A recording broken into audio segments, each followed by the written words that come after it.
Mental Efficiency and Other Hints to Men and Women by Arnold Bennett. Section 1. Mental Efficiency. The Appeal. If there is any virtue in advertisements, and a journalist should be the last person to say that there is not, the American nation is rapidly reaching a state of physical efficiency of which the world has probably not seen the like since Sparta. In all the American newspapers and all the American monthlies are innumerable illustrated announcements of physical culture specialists, who guarantee to make all the organs of the body perform their duties with the mighty precision of a 60-horsepower motor car that never breaks down. I saw a book the other day written by one of these specialists to show how perfect health could be attained by devoting a quarter of an hour a day to certain exercises. The advertisements multiply and increase in size. They cost a great deal of money. Therefore, they must bring in a great deal of business.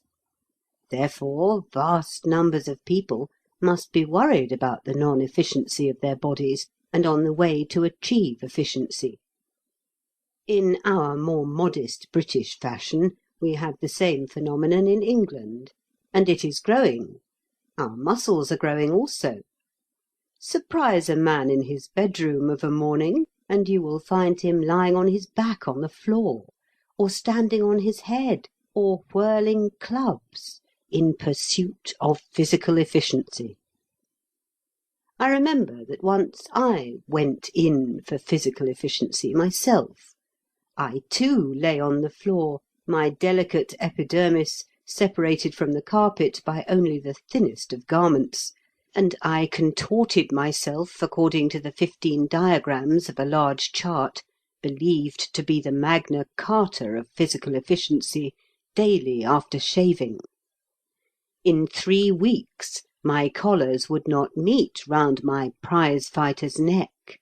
My hosier reaped immense profits, and I came to the conclusion that I had carried physical efficiency quite far enough. A strange thing, was it not, that I never had the idea of devoting a quarter of an hour a day after shaving to the pursuit of mental efficiency? The average body is a pretty complicated affair, sadly out of order, but happily susceptible to culture. The average mind is vastly more complicated, not less sadly out of order, but perhaps even more susceptible to culture. We compare our arms to the arms of the gentleman illustrated in the physical efficiency advertisement, and we murmur to ourselves the classic phrase, "This will never do." And we set about developing the muscles of our arms until we can show them off, through a frock-coat, to women at afternoon tea. But it does not, perhaps, occur to us that the mind has its muscles, and a lot of apparatus besides, and that these invisible yet paramount mental organs are far less efficient than they ought to be, that some of them are atrophied, others starved, others out of shape, etc. A man of sedentary occupation goes for a very long walk on Easter Monday, and in the evening is so exhausted that he can scarcely eat. He wakes up to the inefficiency of his body, caused by his neglect of it, and he is so shocked that he determines on remedial measures. Either he will walk to the office, or he will play golf, or he will execute the post-shaving exercises.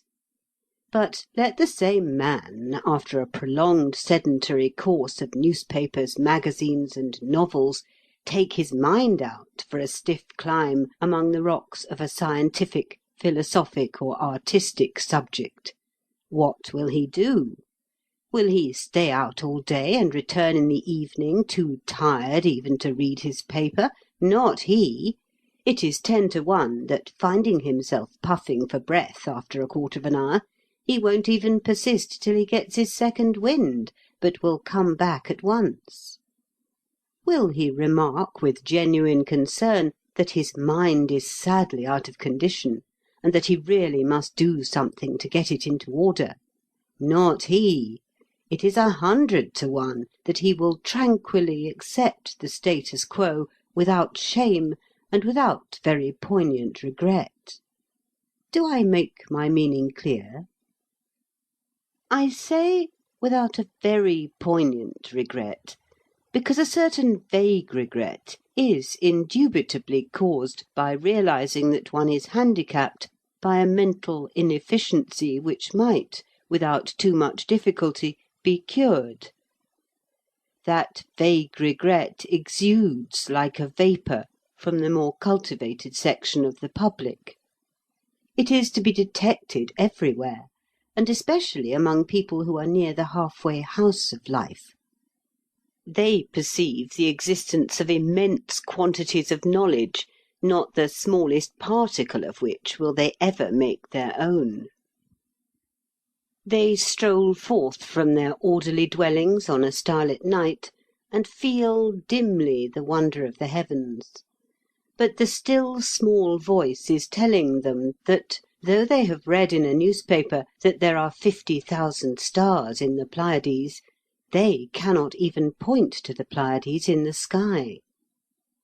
How they would like to grasp the significance of the nebular theory, the most overwhelming of all theories.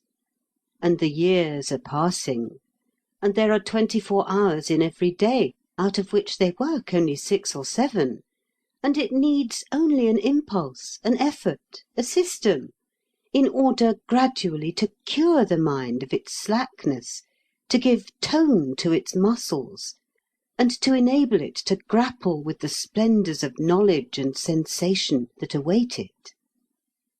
But the regret is not poignant enough. They do nothing. They go on doing nothing. It is as though they passed for ever along the length of an endless table filled with delicacies, and could not stretch out a hand to seize. Do I exaggerate?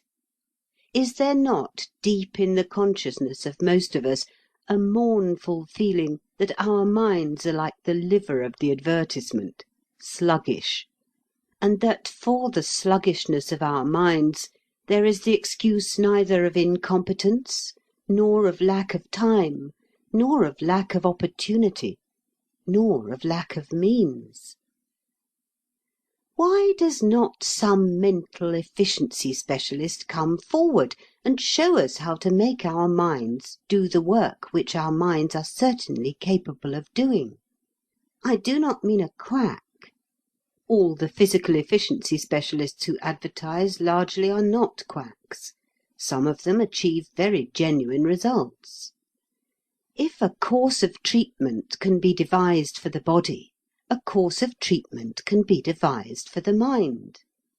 Thus we might realize some of the ambitions which all of us cherish in regard to the utilization in our spare time of that magnificent machine which we allow to rust within our craniums. We have the desire to perfect ourselves, to round off our careers with the graces of knowledge and taste.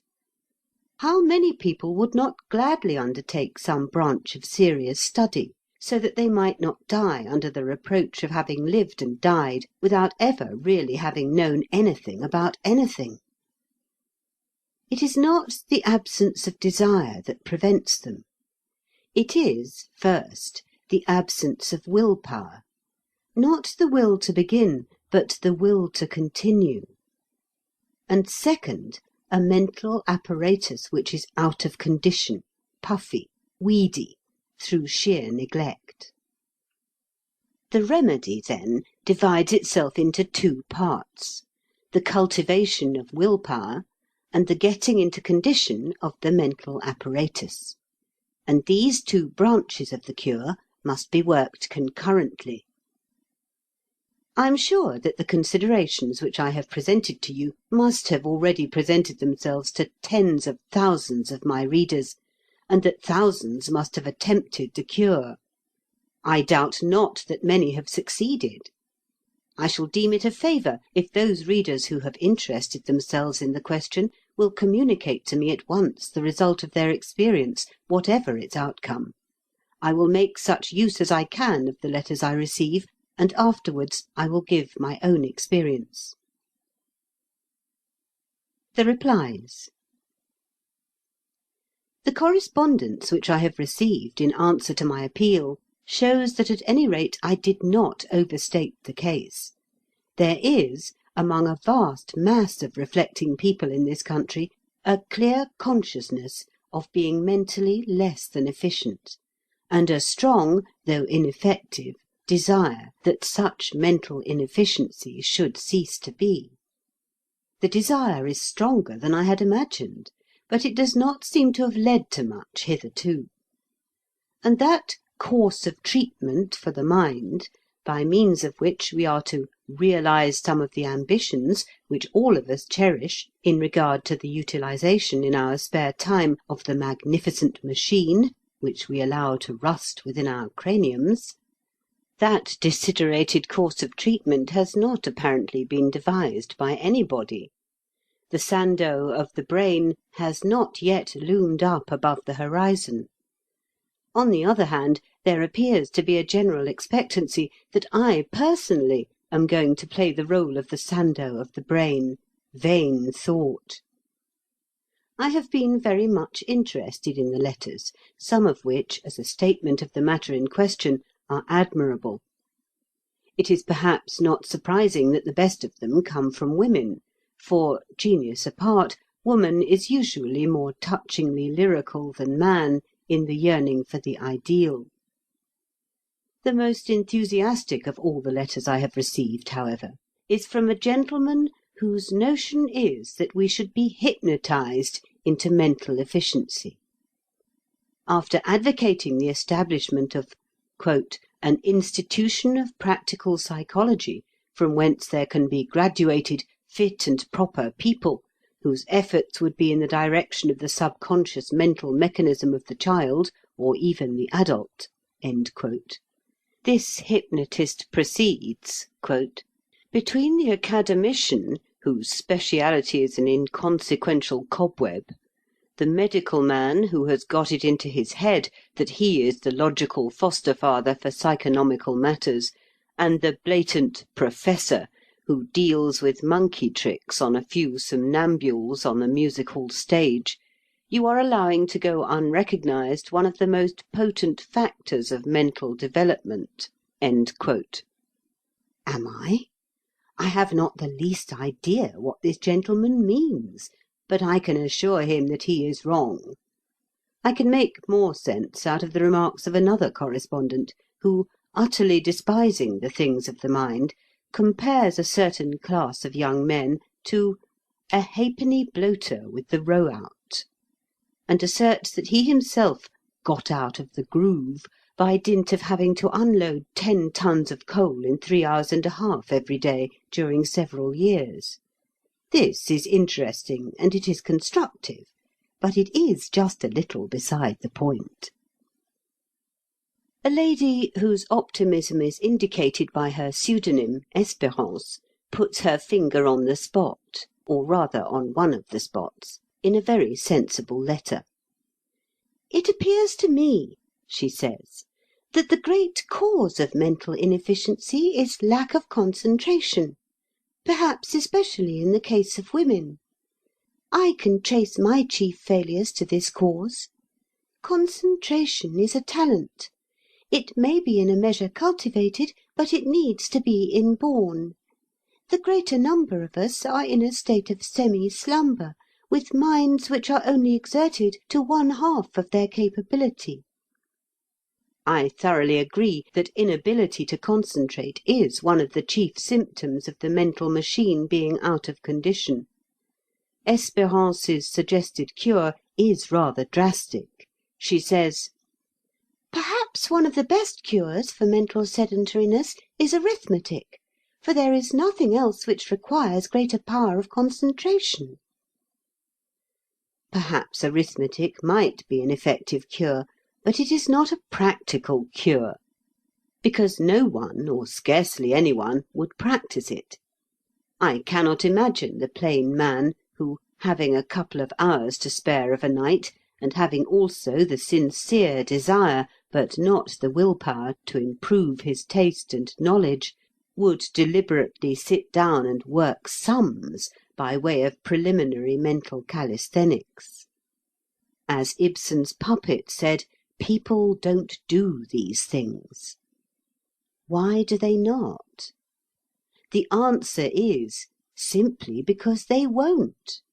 Simply because human nature will not run to it. Espérance's suggestion of learning poetry is slightly better. Certainly the best letter I have had is from Miss H.D. She says, "This idea," to avoid the reproach of living and dying without ever really knowing anything about anything, "came to me of itself from somewhere when I was a small girl. And, looking back, I fancy that the thought itself spurred me to do something in this world, to get into line with people who did things, people who painted pictures, wrote books, built bridges, or did something beyond the ordinary. This only has seemed to me, all my life since, worth while." Here I must interject that such a statement is somewhat sweeping. In fact, it sweeps a whole lot of fine and legitimate ambitions straight into the rubbish heap of the not worth while. I think the writer would wish to modify it. She continues, "And when the day comes in which I have not done some serious reading, however small the measure, or some writing, or I have been too sad or dull to notice the brightness of colour of the sun, of grass and flowers, of the sea, or the moonlight on the water, I think the day ill spent. So I must think the incentive to do a little each day beyond the ordinary towards the real culture of the mind is the beginning of the cure of mental inefficiency." This is very ingenious and good. Further, "The day comes when the mental habit has become a part of our life, and we value mental work for the work's sake." But I am not sure about that. For myself, I have never valued work for its own sake, and I never shall. And I only value such mental work for the more full and more intense consciousness of being alive which it gives me. Miss H.D.'s remedies are vague. As to lack of will-power, "The first step is to realize your weakness. The next step is to have ordinary shame that you are defective." I doubt, I gravely doubt, if these steps would lead to anything definite. Nor is this very helpful. I would advise reading, observing, writing. I would advise the use of every sense and every faculty by which we at last learn the sacredness of life.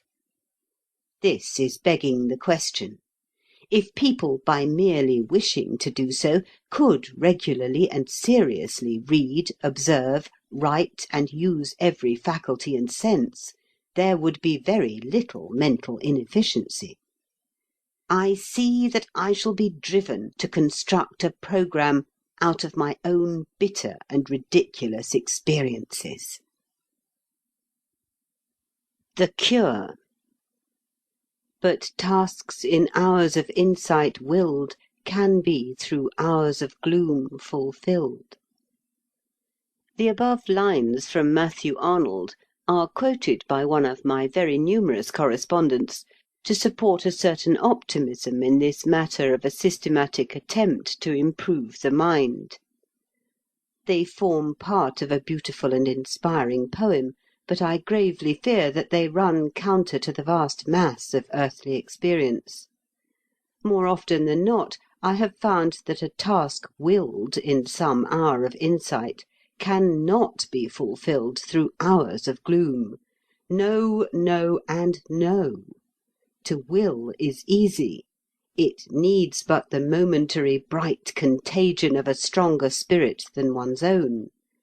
To fulfill, morning after morning, or evening after evening, through months and years, This is the very dickens, and there is not one of my readers that will not agree with me. Yet such is the elastic quality of human nature that most of my correspondents are quite ready to ignore the sad fact, and to demand at once, "What shall we will? Tell us what we must will." Some seem to think that they have solved the difficulty when they have advocated certain systems of memory and mind training. Such systems may be in themselves useful or useless. The evidence furnished to me is contradictory, but were they perfect systems, a man cannot be intellectually born again merely by joining a memory class. The best system depends utterly on the man's power of resolution, and what really counts is not the system, but the spirit in which the man handles it. Now, the proper spirit can only be induced by a careful consideration and realization of the man's conditions, the limitations of his temperament, the strength of adverse influences, and the lessons of his past. Let me take an average case. Let me take your case, O man or woman of 30, living in comfort, with some cares and some responsibilities, and some pretty hard daily work, but not too much of any. The question of mental efficiency is in the air. It interests you. It touches you nearly. Your conscience tells you that your mind is less active and less informed than it might be. You suddenly spring up from the garden seat, and you say to yourself that you will take your mind in hand and do something with it. Wait a moment. Be so good as to sink back into that garden seat and clutch that tennis racket a little longer. You have had these hours of insight before, you know. You have not arrived at the age of 30 without having tried to carry out noble resolutions and failed. What precautions are you going to take against failure this time? For your will is probably no stronger now than it was aforetime. You have admitted and accepted failure in the past, and no wound is more cruel to the spirit of resolve than that dealt by failure. You fancy the wound closed, but just at the critical moment it may reopen and mortally bleed you. What are your precautions? Have you thought of them? No. You have not. I have not the pleasure of your acquaintance, but I know you because I know myself. Your failure in the past was due to one or more of 3 causes. And the first was that you undertook too much at the beginning. You started off with a magnificent programme. You were something of an expert in physical exercises. You would be ashamed not to be in these physical days, and so you would never attempt a hurdle race or an uninterrupted hour's club whirling without some preparation. The analogy between the body and the mind ought to have struck you. This time, please do not form an elaborate programme. Do not form any programme. Simply content yourself with a preliminary canter, a ridiculously easy preliminary canter. For example, and I give this merely as an example, you might say to yourself, "Within 1 month from this date, I will read twice Herbert Spencer's little book on education, 6d., and will make notes in pencil inside the back cover of the things that particularly strike me." You remark that that is nothing, that you can do it on your head, and so on. Well, do it. When it is done, you will at any rate possess the satisfaction of having resolved to do something and having done it. Your mind will have gained tone and healthy pride. You will be even justified in setting yourself some kind of a simple programme to extend over 3 months. And you will have acquired some general principles by the light of which to construct the programme. But best of all, you will have avoided failure, that dangerous wound. The second possible cause of previous failure was the disintegrating effect on the will-power of the ironic, superior smile of friends. Whenever a man turns over a new leaf, he has this inane giggle to face. The drunkard may be less ashamed of getting drunk than of breaking to a crony the news that he has signed the pledge. Strange, but true. And human nature must be counted with. Of course, on a few stern spirits, the effect of that smile is merely to harden the resolution, but on the majority its influence is deleterious. Therefore don't go and nail your flag to the mast. Don't raise any flag. Say nothing. Work as unobtrusively as you can. When you have won a battle or two, you can begin to wave the banner, and then you will find that that miserable, pitiful, ironic, superior smile will die away ere it is born. The third possible cause was that you did not rearrange your day. Idler and time-waster though you have been, still you had done something during the 24 hours. You went to work with a kind of dim idea that there were 26 hours in every day. Something large and definite has to be dropped.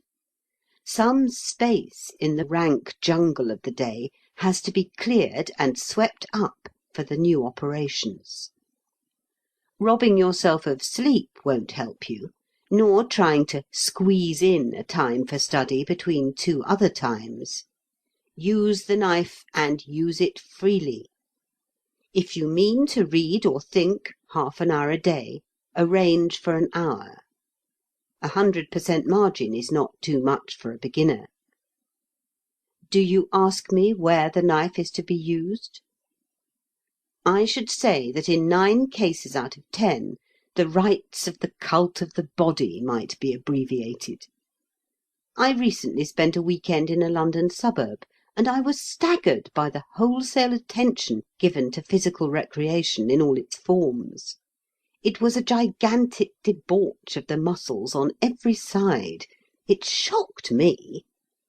Poor withering mind, I thought. Cricket and football and boating and golf and tennis have their seasons, but not thou. These considerations are general and prefatory. Now I must come to detail. Mental calisthenics.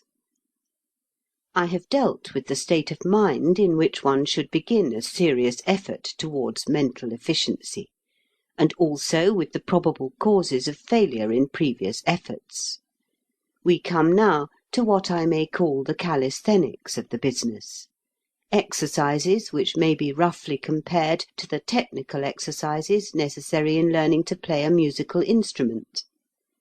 It is curious that a person studying a musical instrument will have no false shame whatever in doing mere exercises for the fingers and wrists, while a person who is trying to get his mind into order will almost certainly experience a false shame in going through performances which are undoubtedly good for him. Herein lies one of the great obstacles to mental efficiency. Tell a man that he should join a memory class, and he will hum and haw and say, as I have already remarked, that memory isn't everything, and in short, he won't join the memory class, partly from indolence, I grant, but more from false shame. Is not this true? He will even hesitate about learning things by heart. Yet there are few mental exercises better than learning great poetry or prose by heart. 20 lines a week for 6 months. What a cure for debility! The chief, but not the only, merit of learning by heart as an exercise is that it compels the mind to concentrate. And the most important preliminary to self-development is the faculty of concentrating at will. Another excellent exercise is to read a page of no matter what, and then immediately to write down, in one's own words or in the author's, one's full recollection of it. A quarter of an hour a day, no more, and it works like magic. This brings me to the department of writing. I am a writer by profession, but I do not think I have any prejudices in favour of the exercise of writing. Indeed, I say to myself every morning that if there is one exercise in the world which I hate, it is the exercise of writing. But I must assert that, in my opinion, the exercise of writing is an indispensable part of any genuine effort towards mental efficiency. I don't care much what you write, so long as you compose sentences and achieve continuity. There are 40 ways of writing in an unprofessional manner, and they are all good. You may keep a full diary, as Mr. Arthur Christopher Benson says he does. This is one of the least good ways. Diaries, save in experienced hands like those of Mr. Benson, are apt to get themselves done with the very minimum of mental effort. They also tend to an exaggeration of egotism, and, if they are left lying about, they tend to strife. Further, one never knows when one may not be compelled to produce them in a court of law. A journal is better. Do not ask me to define the difference between a journal and a diary. I will not, and I cannot. It is a difference that one feels instinctively. A diary treats exclusively of one's self and one's doings. A journal roams wider, and notes whatever one has observed of interest. A diary relates that one had lobster mayonnaise for dinner, and rose the next morning with a headache, doubtless attributable to mental strain. A journal relates that Mrs. Blank, whom one took in to dinner, had brown eyes, and an agreeable trick of throwing back her head after asking a question, and gives her account of her husband's strange adventures in Colorado, etc. A diary is all I, itself I, to quote a line of the transcendental poetry of Mary Baker G. Eddy. A journal is the large spectacle of life. A journal may be special or general. I know a man who keeps a journal of all cases of current superstition which he actually encounters. He began it without the slightest suspicion that he was beginning a document of astounding interest and real scientific value, but such was the fact. In default of a diary or a journal, one may write essays, provided one has the moral courage. Or one may simply make notes on the book one reads. Or one may construct anthologies of passages which have made an individual and particular appeal to one's tastes. Anthology construction is one of the pleasantest hobbies that a person who is not mad about golf and bridge, that is to say, a thinking person, can possibly have, and I recommend it to those who, discreetly mistrusting their power to keep up a fast pace from start to finish, are anxious to begin their intellectual course gently and mildly. In any event, writing, the act of writing, is vital to almost any scheme. I would say it was vital to every scheme without exception, were I not sure that some kind correspondent would instantly point out a scheme to which writing was obviously not vital. After writing comes thinking. The sequence may be considered odd, but I adhere to it. In this connection, I cannot do better than quote an admirable letter which I have received from a correspondent who wishes to be known only as an Oxford lecturer. The italics, except the last, are mine, not his.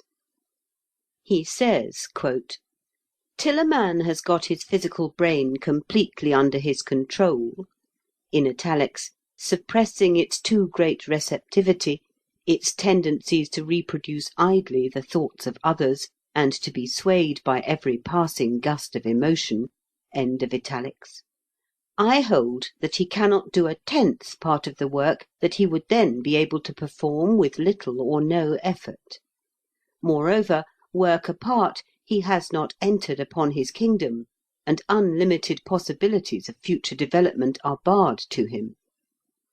Mental efficiency can be gained by constant practice in meditation, i.e., by concentrating the mind, say, for but 10 minutes daily, but with absolute regularity, on some of the highest thoughts of which it is capable. Failures will be frequent, but they must be regarded with simple indifference and dogged perseverance in the path chosen. If that path be followed, without intermission, even for a few weeks, the results will speak for themselves." End quote. I thoroughly agree with what this correspondent says, and am obliged to him for having so ably stated the case.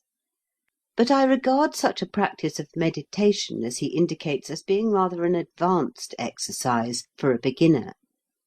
After the beginner has got under way, and gained a little confidence in his strength of purpose, and acquired the skill to define his thoughts sufficiently to write them down, then it would be time enough, in my view, to undertake what an Oxford lecturer suggests. By the way, he highly recommends Mrs. Annie Besant's book, Thought Power, Its Control and Culture. He says that it treats the subject with scientific clearness and gives a practical method of training the mind. I endorse the latter part of the statement. So much for the more or less technical processes of stirring the mind from its sloth and making it exactly obedient to the aspirations of the soul. And here I close. Numerous correspondents have asked me to outline a course of reading for them. In other words, they have asked me to particularize for them the aspirations of their souls. My subject, however, was not self-development. My subject was mental efficiency as a means to self-development. Of course, one can only acquire mental efficiency in the actual effort of self-development. But I was concerned not with the choice of route, rather with the manner of following the route. You say to me that I am busying myself with the best method of walking and refusing to discuss where to go. Precisely. One man cannot tell another man where the other man wants to go. If he can't himself decide on a goal, he may as well curl up and expire, for the root of the matter is not in him. I will content myself with pointing out that the entire universe is open for inspection. Too many people fancy that self-development means literature. They associate the higher life with an intimate knowledge of the life of Charlotte Brontë or the order of the plays of Shakespeare. The higher life may just as well be butterflies, or funeral customs, or county boundaries, or street names, or mosses, or stars, or slugs, as Charlotte Brontë or Shakespeare. Choose what interests you. Lots of finely organised, mentally efficient persons can't read Shakespeare at any price, and if you asked them who was the author of The Tenant of Wildfell Hall, they might proudly answer Emily Brontë, if they didn't say they never heard of it. An accurate knowledge of any subject, coupled with a carefully nurtured sense of the relativity of that subject to other subjects, implies an enormous self-development. With this hint, I conclude. End of section 1.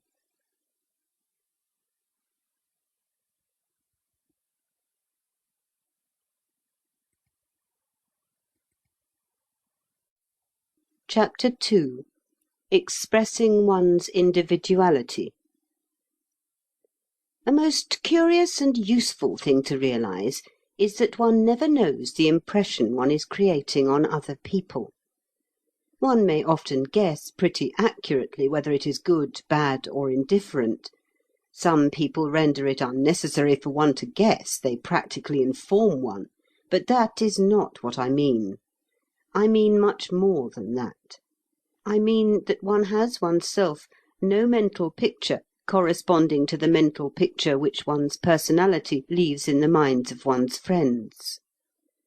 Has it ever struck you that there is a mysterious individual going around, walking the streets, calling at houses for tea, chatting, laughing, grumbling, arguing, and that all your friends know him and have long since added him up and come to a definite conclusion about him, without saying more than a chance cautious word to you? And that that person is you. Supposing that you came into a drawing room where you were having tea, do you think you would recognize yourself as an individuality? I think not. You would be apt to say to yourself, as guests do when disturbed in drawing rooms by other guests, "Who's this chap? Seems rather queer. I hope he won't be a bore." And your first telling would be slightly hostile. Why, even when you meet yourself in an unsuspected mirror in the very clothes that you have put on that very day and that you know by heart, you are almost always shocked by the realization that you are you. And now and then, when you have gone to the glass to arrange your hair in the full sobriety of early morning, have you not looked on an absolute stranger? And has not that stranger piqued your curiosity? And if it is thus with precise external details of form, colour, and movement, what may it not be with the vague, complex effect of the mental and moral individuality? A man honestly tries to make a good impression. What is the result? The result merely is that his friends, in the privacy of their minds, set him down as a man who tries to make a good impression. If much depends on the result of a single interview, or a couple of interviews, a man may conceivably force another to accept an impression of himself which he would like to convey. But if the receiver of the impression is to have time at his disposal, then the giver of the impression may just as well sit down and put his hands in his pockets, for nothing that he can do will modify or influence in any way the impression that he will ultimately give. The real impress is in the end given unconsciously, not consciously, and further, it is received unconsciously, not consciously. It depends partly on both persons, and it is immutably fixed beforehand. There can be no final deception. Take the extreme case, that of the mother and her son. One hears that the son hoodwinks his mother. Not he. If he is cruel, neglectful, overbearing, she is perfectly aware of it. He does not deceive her, and she does not deceive herself. I have often thought, if a son could look into a mother's heart, what an eye-opener he would have. "What?" he would cry. "This cold, impartial judgment? This keen vision for my faults, this implacable memory of little slights and injustices and callousnesses committed long ago in the breast of my mother?" Yes, my friend, in the breast of your mother. The only difference between your mother and another person is that she takes you as you are, and loves you for what you are. She isn't blind. Do not imagine it. The marvel is, not that people are such bad judges of character, but that they are such good judges, especially of what I may call fundamental character. The wiliest person cannot for ever conceal his fundamental character from the simplest. And people are very stern judges too. Think of your best friends. Are you oblivious of their defects? On the contrary, you are perhaps too conscious of them. When you summon them before your mind's eye, it is no ideal creation that you see.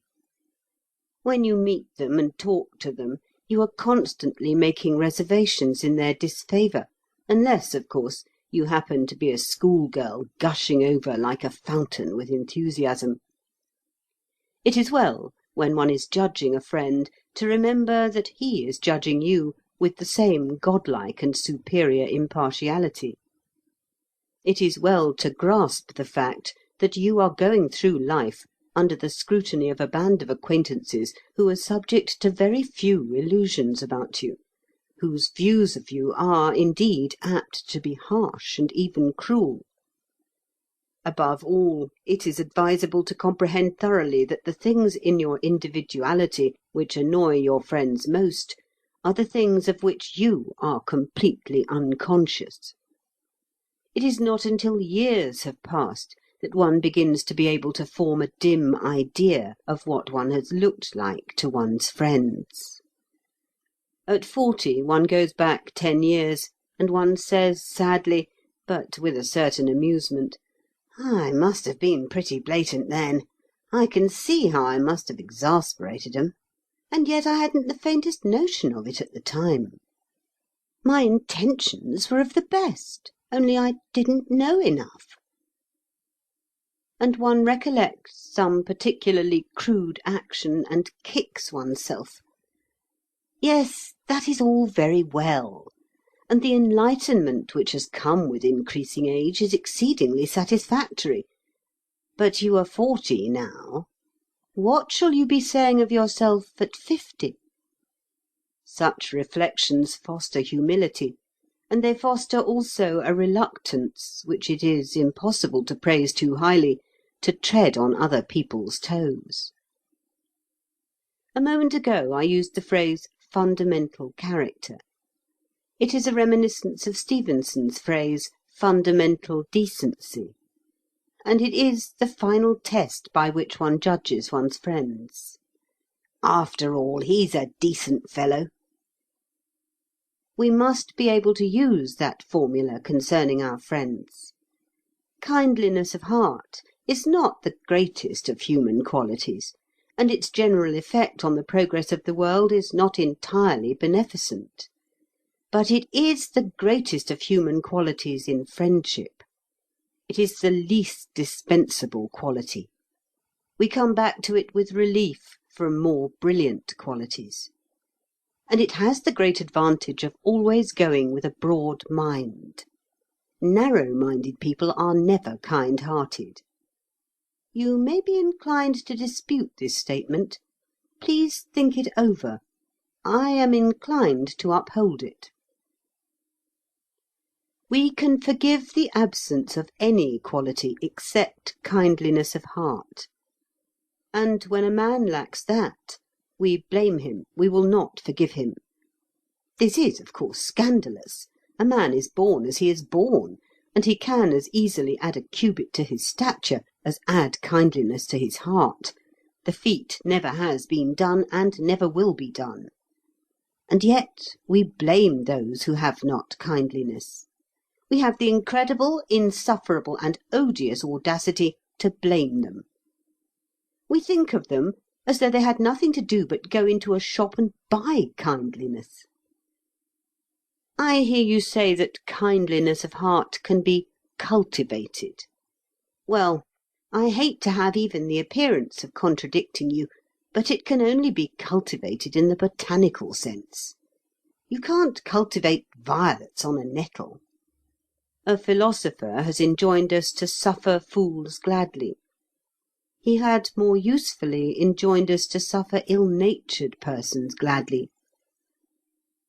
I see that in a fit of absent-mindedness I have strayed into the pulpit.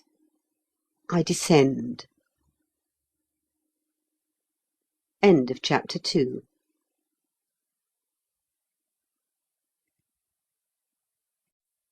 Chapter 3. Breaking with the Past.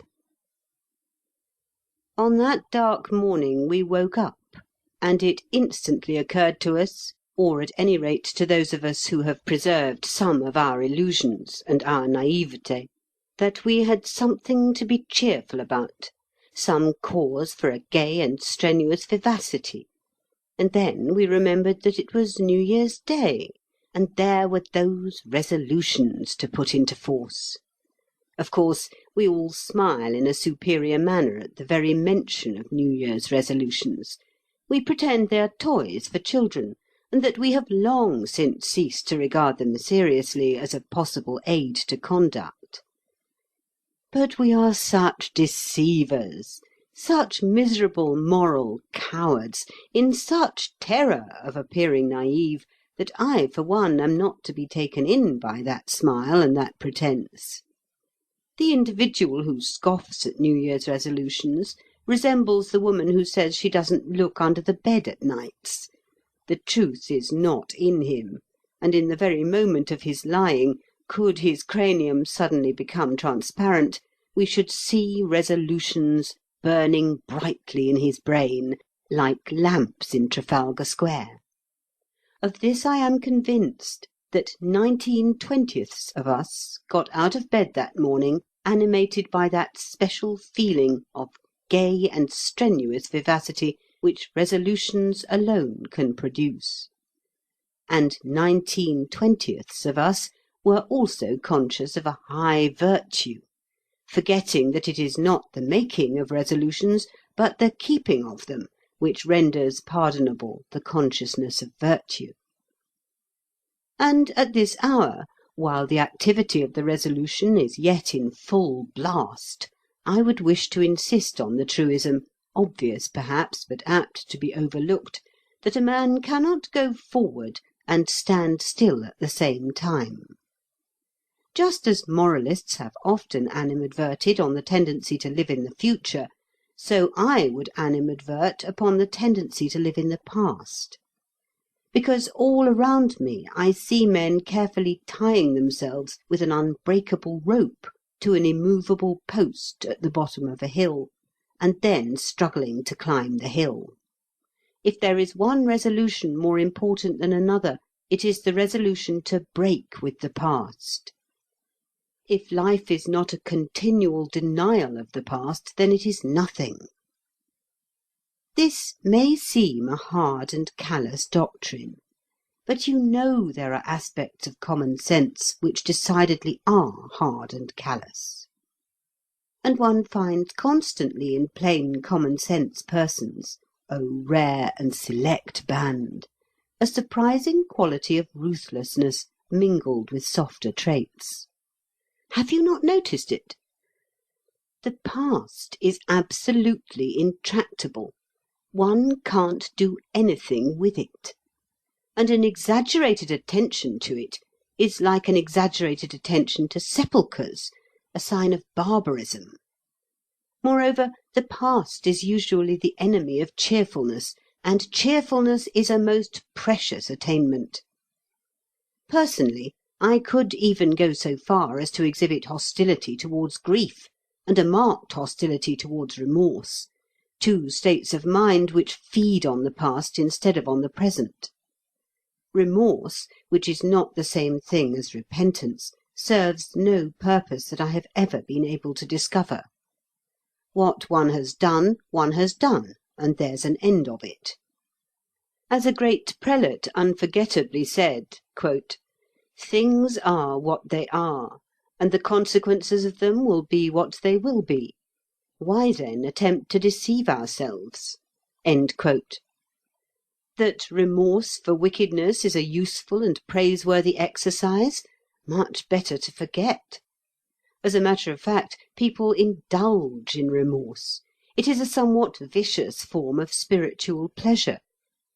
Grief, of course, is different, and it must be handled with delicate consideration. Nevertheless, when I see, as one does see, a man or a woman dedicating existence to sorrow for the loss of a beloved creature, and the world tacitly applauding, my feeling is certainly inimical. To my idea, that man or woman is not honouring, but dishonouring the memory of the departed. Society suffers, the individual suffers, and no earthly or heavenly good is achieved. Grief is of the past. It mars the present. It is a form of indulgence, and it ought to be bridled much more than it often is. The human heart is so large that mere remembrance should not be allowed to tyrannize over every part of it. But cases of remorse and absorbing grief are comparatively rare.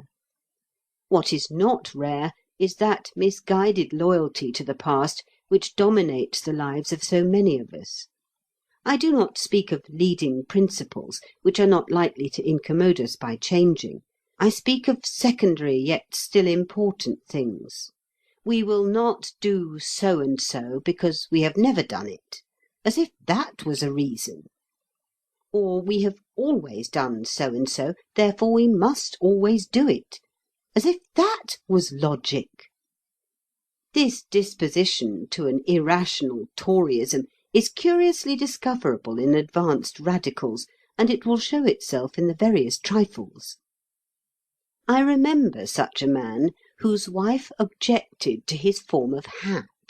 Not that I would call so crowning an affair as a hat a trifle. "My dear," he protested, "I have always worn this sort of hat.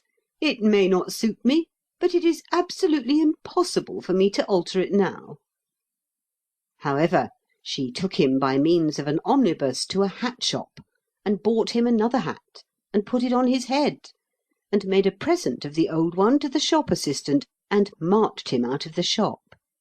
"There," she said, "you see how impossible it is." This is a parable, and I will not insult your intelligence by applying it. The faculty that we chiefly need when we are in the resolution-making mood is the faculty of imagination, the faculty of looking at our lives as though we had never looked at them before, freshly, with a new eye. Supposing that you had been born mature and full of experience, and that yesterday had been the first day of your life, you would regard it today as an experiment. You would challenge each act in it, and you would probably arrange tomorrow in a manner that showed a healthy disrespect for yesterday. You certainly would not say, "I have done so and so once, therefore I must keep on doing it." The past is never more than an experiment. A genuine appreciation of this fact will make our new resolutions more valuable and drastic than they usually are. I have a dim notion that the most useful resolution for most of us would be to break quite 50% of all the vows we have ever made. "Do not accustom yourself to enchain your volatility with vows. Take this warning, it is of great importance." The wisdom is Johnson's, but I flatter myself on the italics.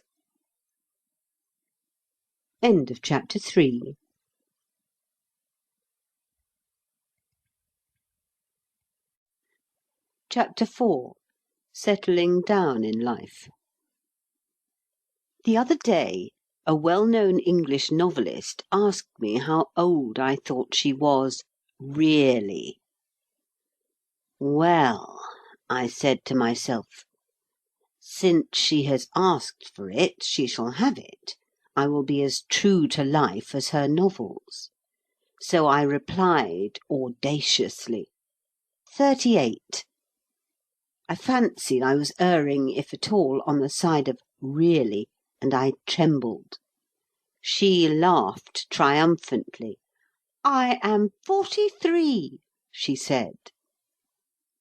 The incident might have passed off entirely to my satisfaction, had she not proceeded, "And now, tell me how old you are."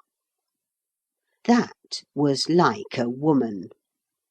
Women imagine that men have no reticences, no pretty little vanities. What an error! Of course I could not be beaten in candour by a woman.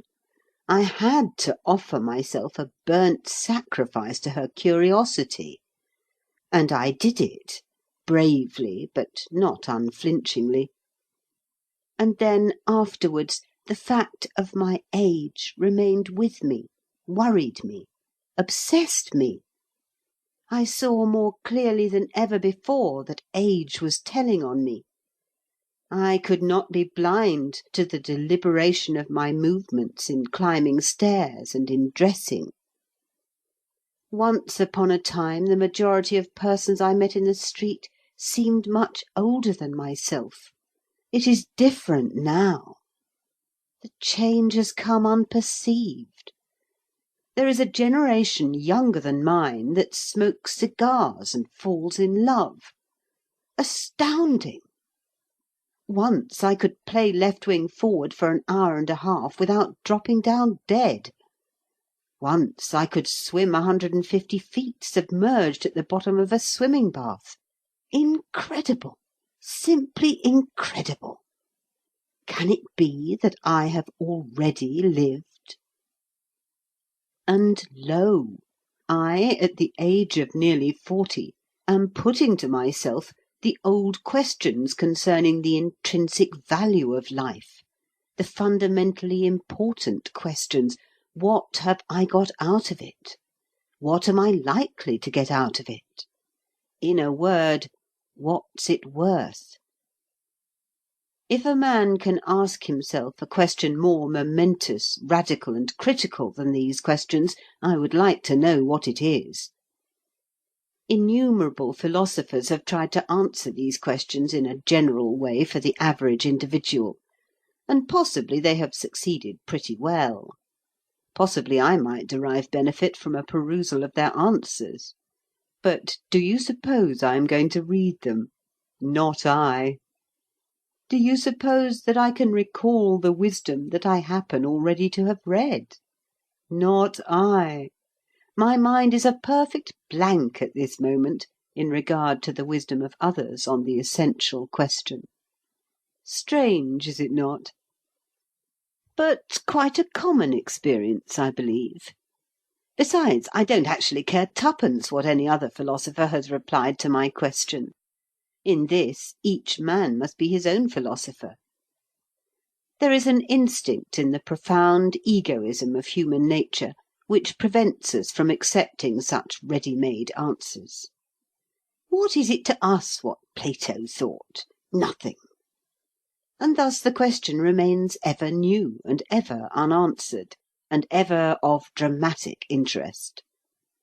The singular, the highly singular thing is, and here I arrive at my point, that so few people put the question to themselves in time, that so many put it too late, or even die without putting it.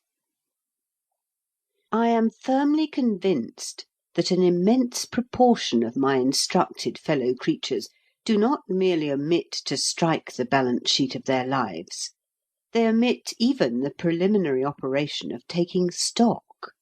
They go on and on and on, buying and selling they know not what, at unascertained prices, dropping money into the till and taking it out. They don't know what goods are in the shop, nor what amount is in the till, but they have a clear impression that the living-room behind the shop is by no means as luxurious and as well ventilated as they would like it to be. And the years pass, and that beautiful furniture and that system of ventilation are not achieved.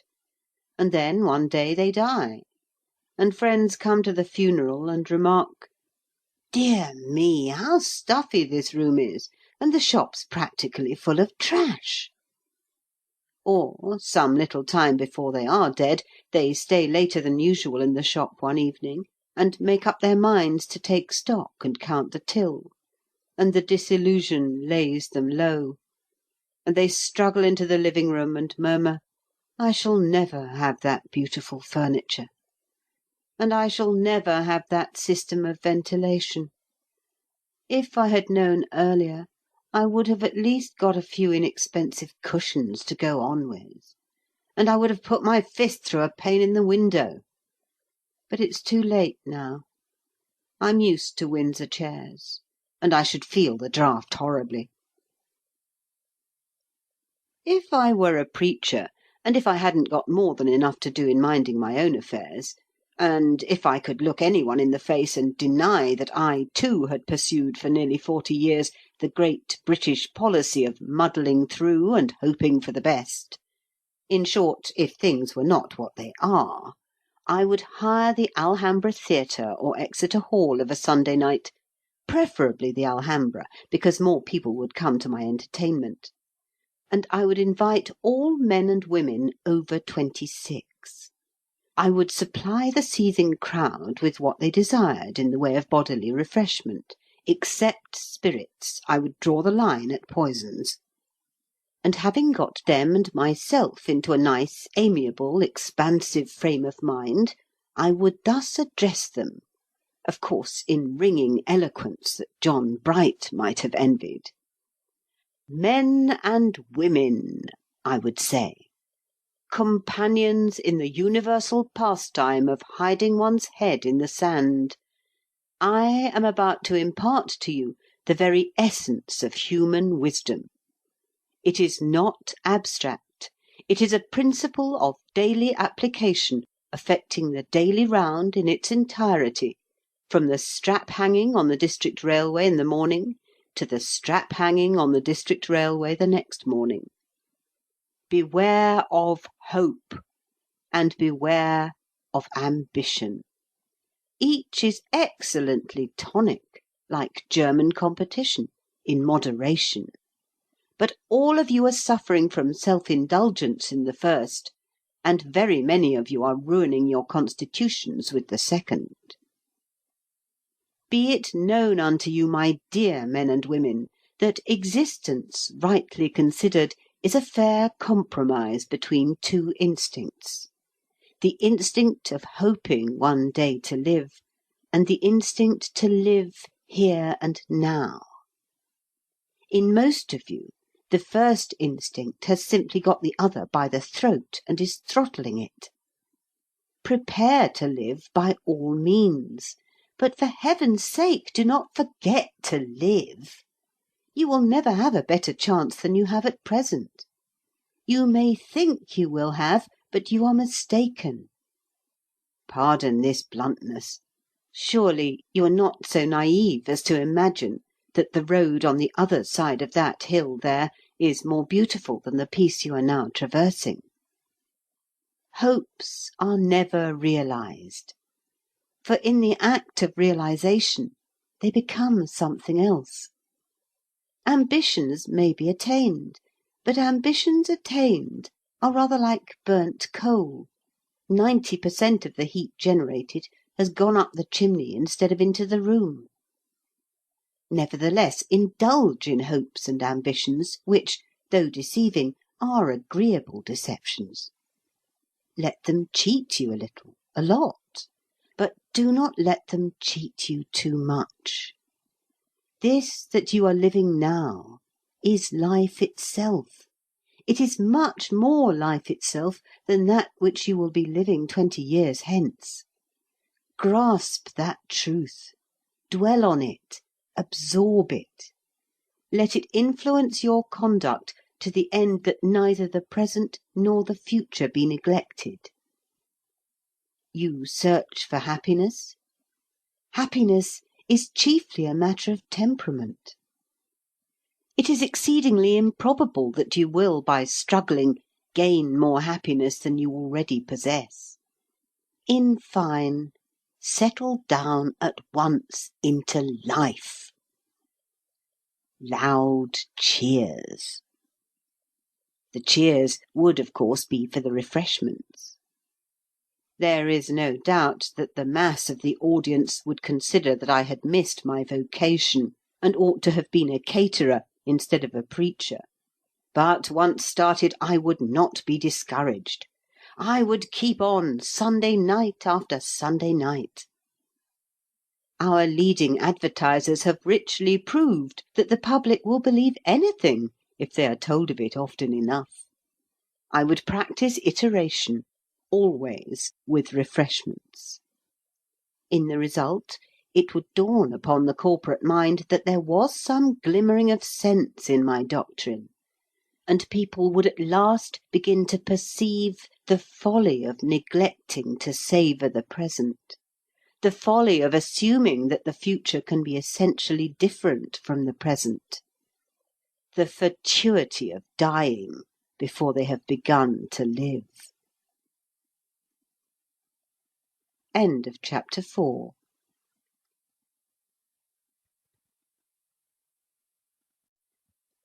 Chapter 5. Marriage. The duty of it. Every now and then it becomes necessary to deal faithfully with that immortal type of person, the praiser of the past at the expense of the present. I will not quote Horace, as by all the traditions of letters I ought to do, because Horace, like the incurable trimmer that he was, hedged on this question, and I do not admire him much either. The praiser of the past has been very rife lately. He has told us that pauperism and lunacy are mightily increasing, and though the exact opposite has been proved to be the case, and he has apologized, he will have forgotten the correction in a few months, and will break out again into renewed lamentation. He has told us that we are physically deteriorating, and in such awful tones that we have shuddered, and many of us have believed. And considering that the death rate is decreasing, that slums are decreasing, that disease is decreasing, that the agricultural labourer eats more than ever he did, our credence does not do much credit to our reasoning powers, does it? Of course, there is that terrible influx into the towns, but I, for one, should be much interested to know wherein the existence of the rustic in times past was healthier than the existence of the town dwellers of to-day. The personal appearance of agricultural veterans does not help me. They resemble starved bus-drivers twisted out of shape by lightning. But the pièce de résistance of the praiser of the past is now marriage, with discreet hints about the birth rate.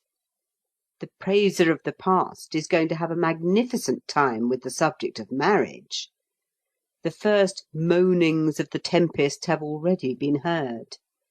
Bishops have looked askance at the birth rate, and have mentioned their displeasure.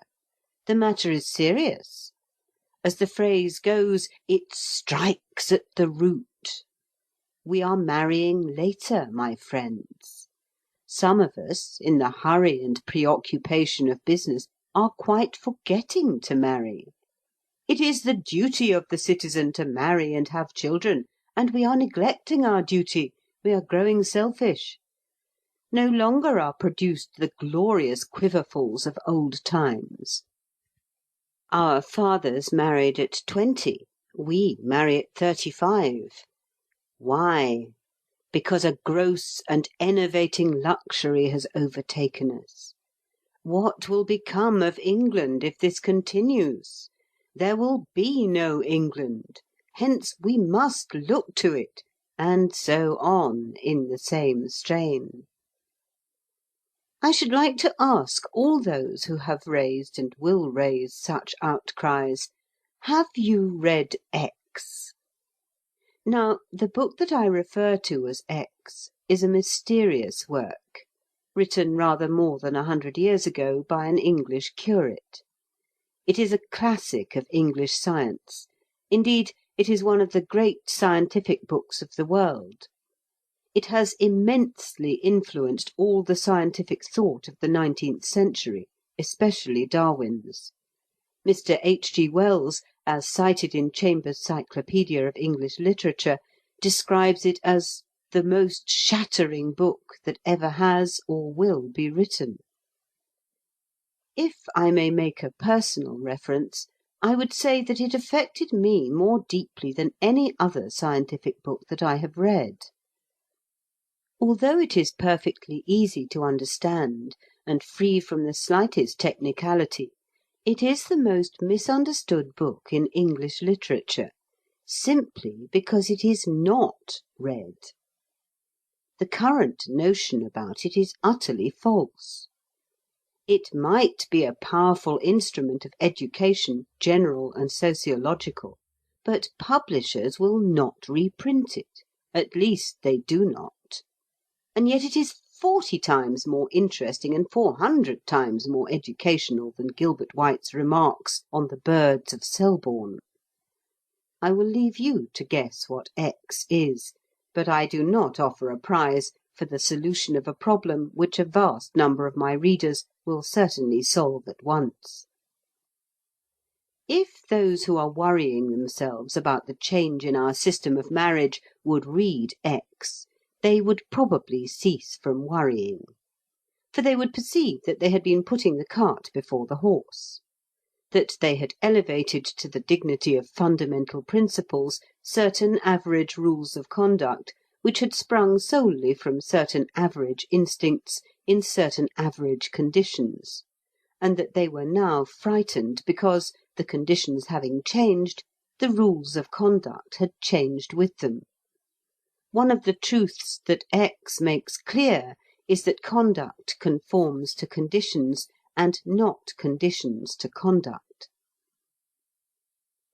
The payment of taxes is a duty which the citizen owes to the state. Marriage, with the begetting of children, is not a duty which the citizen owes to the state. Marriage, with its consequences, is a matter of personal inclination and convenience. It never has been anything else, and it never will be anything else. How could it be otherwise? If a man goes against inclination and convenience in a matter where inclination is of the essence of the contract, he merely presents the state with a discontented citizen, if not two, in exchange for a contented one. The happiness of the state is the sum of the happiness of all its citizens. To decrease one's own happiness, then, is a singular way of doing one's duty to the state. Do you imagine that when people married early and much, they did so from a sense of duty to the state? A sense of duty which our modern luxury has weakened? I imagine they married simply because it suited 'em. They married from sheer selfishness, as all decent people do marry. And do those who clatter about the duty of marriage kiss the girls of their hearts with an eye to the general welfare? I can fancy them saying, "My angel, I love you," from a sense of duty to the state. Let us rear innumerable progeny from a sense of duty to the state. How charmed the girls would be! If the marrying age changes, if the birth rate shows a sympathetic tendency to follow the death rate, as it must, see X, no one need be alarmed. Elementary principles of right and wrong are not trembling on their bases. The human conscience is not silenced. The nation is not going to the dogs. Conduct is adjusting itself to new conditions, and that is all. We may not be able to see exactly how conditions are changing. That is a detail. Our descendants will see exactly. Meanwhile, the change in our conduct affords us some clue. And although certain nervous persons do get alarmed, and do preach, and do take measures, the rest of us may remain placid in the sure faith that measures will avail nothing whatever. If there are two things set high above legislation, movements, crusades, and preaching, one is the marrying age, and the other is the birth rate. For there the supreme instinct comes along and stamps ruthlessly on all insincere reasonings and sham altruisms, stamps on everything, in fact, and blandly remarks, "I shall suit my own convenience, and no one but Nature herself, with a big, big N, shall talk to me. Don't pester me with right and wrong. I am right and wrong." Having thus attempted to clear the ground a little of fudge, I propose next to offer a few simple remarks on marriage. The adventure of it. Having endeavoured to show that men do not and should not marry from a sense of duty to the state or to mankind, but simply and solely from an egoistic inclination to marry, I now proceed to the individual case of the man who is in a position to marry, and whose affections are not employed. Of course, if he has fallen in love, unless he happens to be a person of extremely powerful will, He will not weigh the pros and cons of marriage, he will merely marry, and 40,000 cons will not prevent him. And he will be absolutely right and justified, just as the straw, as it rushes down the current, is absolutely right and justified. But the privilege of falling in love is not given to everybody, and the inestimable privilege of falling deeply in love is given to few. However, the man whom circumstances permit to marry, but who is not in love, or is only slightly amorous, will still think of marriage. How will he think of it? I will tell you. In the first place, if he has reached the age of 30 unscathed by Aphrodite, he will reflect that that peculiar feeling of romantic expectation with which he gets up every morning would cease to exist after marriage. And it is a highly agreeable feeling.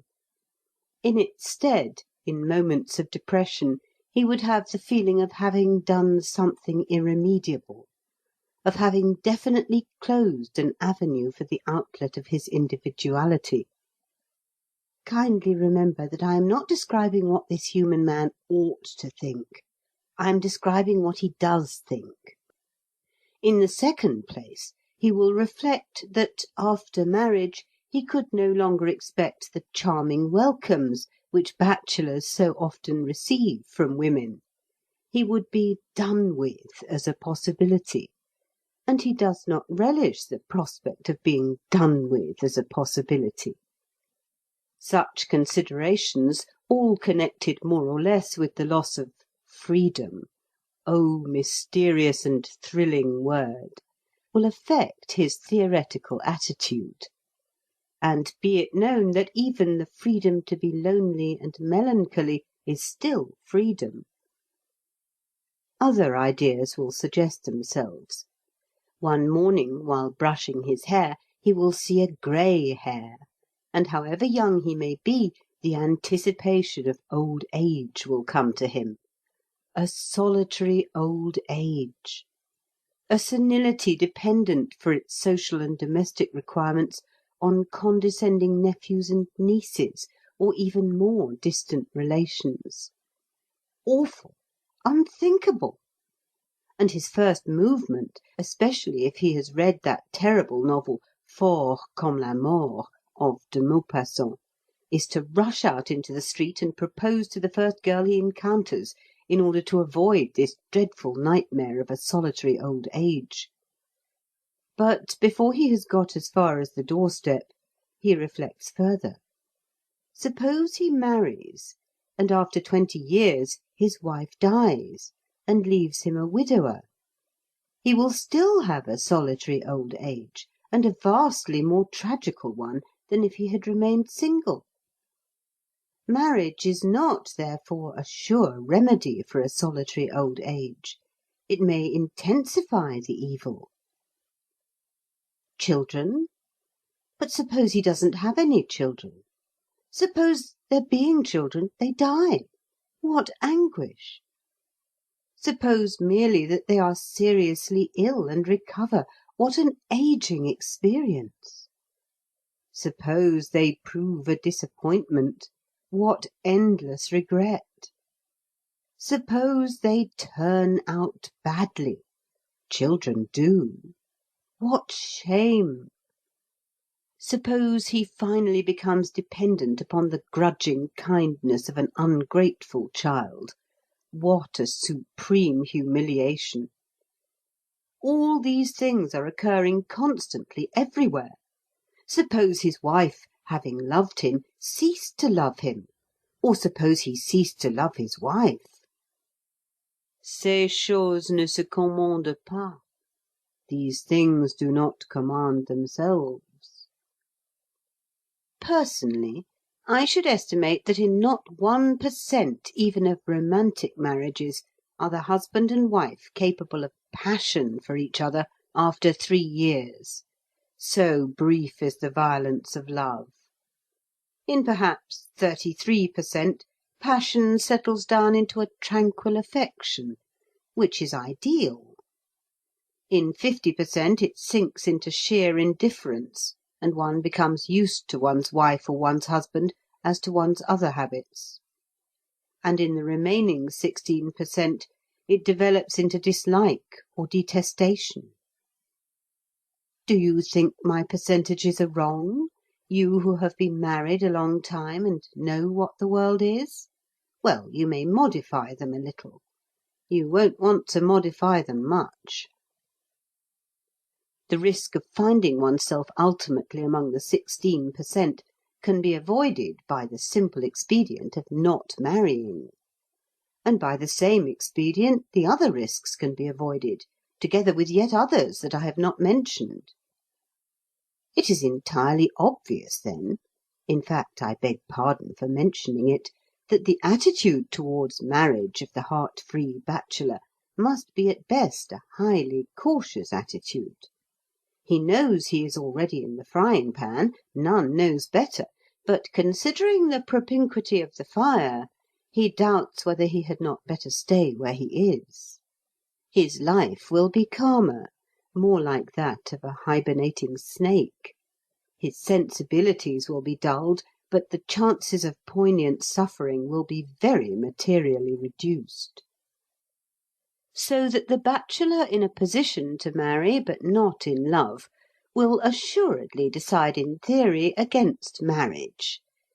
That is to say, if he is timid, if he prefers frying pans, if he is lacking in initiative, if he has the soul of a rat, if he wants to live as little as possible, if he hates his kind, if his egoism is of the miserable sort that dares not mingle with another's. But if he has been more happily gifted, he will decide that the magnificent adventure is worth plunging into. The ineradicable and fine gambling instinct in him will urge him to take, at the first chance, a ticket in the only lottery permitted by the British Government. Because, after all, the mutual sense of ownership felt by the normal husband and the normal wife is something unique, something the like of which cannot be obtained without marriage. I saw a man and a woman at a sale the other day. I was too far off to hear them, but I could perceive they were having a most lively argument. Perhaps it was only about initials on pillow-cases.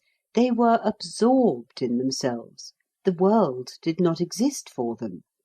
And I thought, what miraculous, exquisite force is it that brings together that strange, sombre, laconic organism in a silk hat and a loose black overcoat, and that strange, bright, vivacious, querulous, irrational organism in brilliant fur and feathers? And when they moved away, the most interesting phenomenon in the universe moved away. And I thought, just as no beer is bad, but some beer is better than other beer, so no marriage is bad.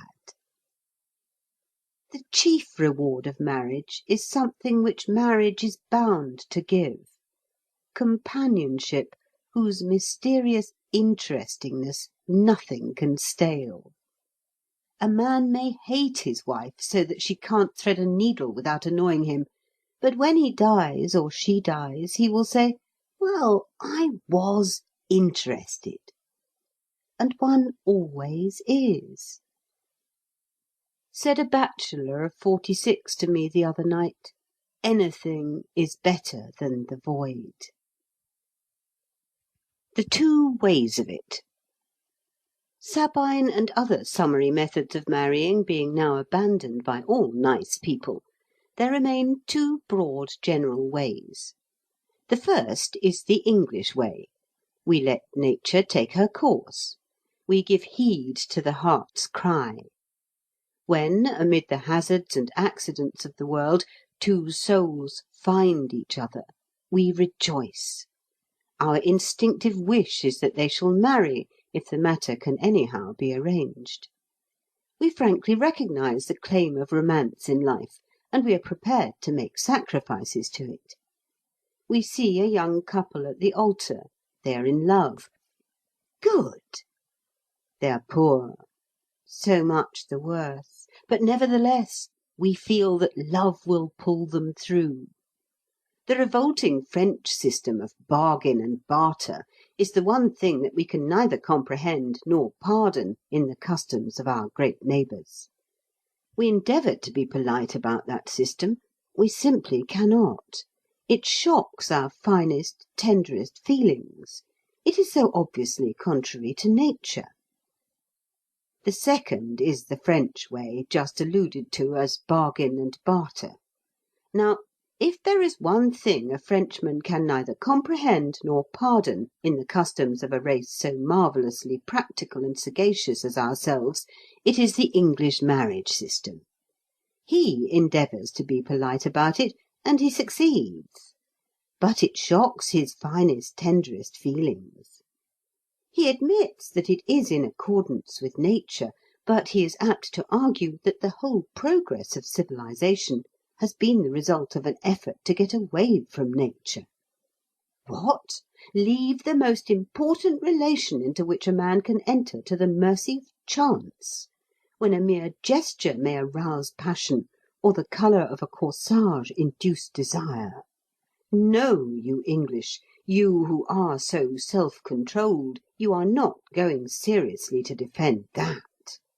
You talk of love as though it lasted for ever. You talk of sacrificing to love. But what you really sacrifice, or risk sacrificing, is the whole of the latter part of married existence, for the sake of the first 2 or 3 years. Marriage is not one long honeymoon. We wish it were.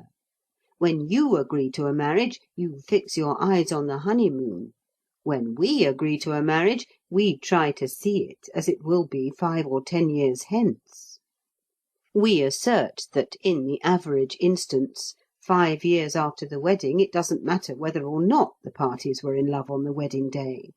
Hence we will not yield to the gusts of the moment. Your system is, moreover, if we may be permitted the observation, a premium on improvidence. It is, to some extent, the result of improvidence. You can marry your daughters without dowries, and the ability to do so tempts you to neglect your plain duty to your daughters, and you do not always resist the temptation. Do your marriages of romance turn out better than our marriages of prudence, of careful thought, of long foresight? We do not think they do. So much for the two ways. Patriotism being the last refuge of a scoundrel, according to Dr. Johnson, I have no intention of judging between them, as my heart prompts me to do, lest I should be accused of it. Nevertheless, I may hint that, while perfectly convinced by the admirable logic of the French, I am still, with the charming illogicalness of the English, in favour of romantic marriages, it being, of course, understood that dowries ought to be far more plentiful than they are in England. If a Frenchman accuses me of being ready to risk sacrificing the whole of the latter part of married life for the sake of the first 2 or 3 years, I would unhesitatingly reply, yes, I am ready to risk that sacrifice. I reckon the first 2 or 3 years are worth it. But then, I am English, and therefore romantic by nature. Look at London, that city whose outstanding quality is its romantic quality. And look at the Englishwomen going their ways in the wonderful streets thereof. Their very eyes are full of romance. They do lack chic, but they are heroines of drama. Then look at Paris. There is little romance in the fine, right lines of Paris. Look at the Parisiennes. They are the most astounding and adorable women yet invented by nature. But they aren't romantic, you know. They don't know what romance is. They are so matter-of-fact that when you think of their matter-of-factness, it gives you a shiver in the small of your back. To return. one may view the two ways in another light. Perhaps the difference between them is, fundamentally, less a difference between the ideas of two races than a difference between the ideas of two times of life. And in France, the elderly attitude predominates. As people get on in years, even English people, they are more and more in favour of the marriage of reason as against the marriage of romance. Young people, even French people, object strongly to the theory and practice of the marriage of reason. But with them the unique and precious ecstasy of youth is not past, whereas their elders have forgotten its savour. Which is right? No one will ever be able to decide. But neither the one system nor the other will apply itself well to all or nearly all cases. There have been thousands of romantic marriages in England of which it may be said that it would have been better had the French system been in force to prevent their existence. And equally, thousands of possible romantic marriages have been prevented in France, which, had the English system prevailed there, would have turned out excellently. The prevalence of dowries in England would not render the English system perfect, for it must be remembered that money is only one of several ingredients in the French marriage, but it would considerably improve it. However, we are not a provident race, and we are not likely to become one, so our young men must reconcile themselves to the continued absence of dowries. The reader may be excused for imagining that I am at the end of my remarks. I am not. All that precedes is a mere preliminary to what follows. I want to regard the case of the man who has given the English system a fair trial and found it futile. Thus we wait on chance in England. We wait for love to arrive. Suppose it doesn't arrive. Where is the English system then? Assume that a man in a position to marry reaches 35 or 40 without having fallen in love. Why should he not try the French system for a change? Any marriage is better than none at all. Naturally, in England, he couldn't go up to the chosen fair and announce, "I am not precisely in love with you, but will you marry me?" He would put it differently. And she would understand. And do you think she would refuse? End of chapter 5.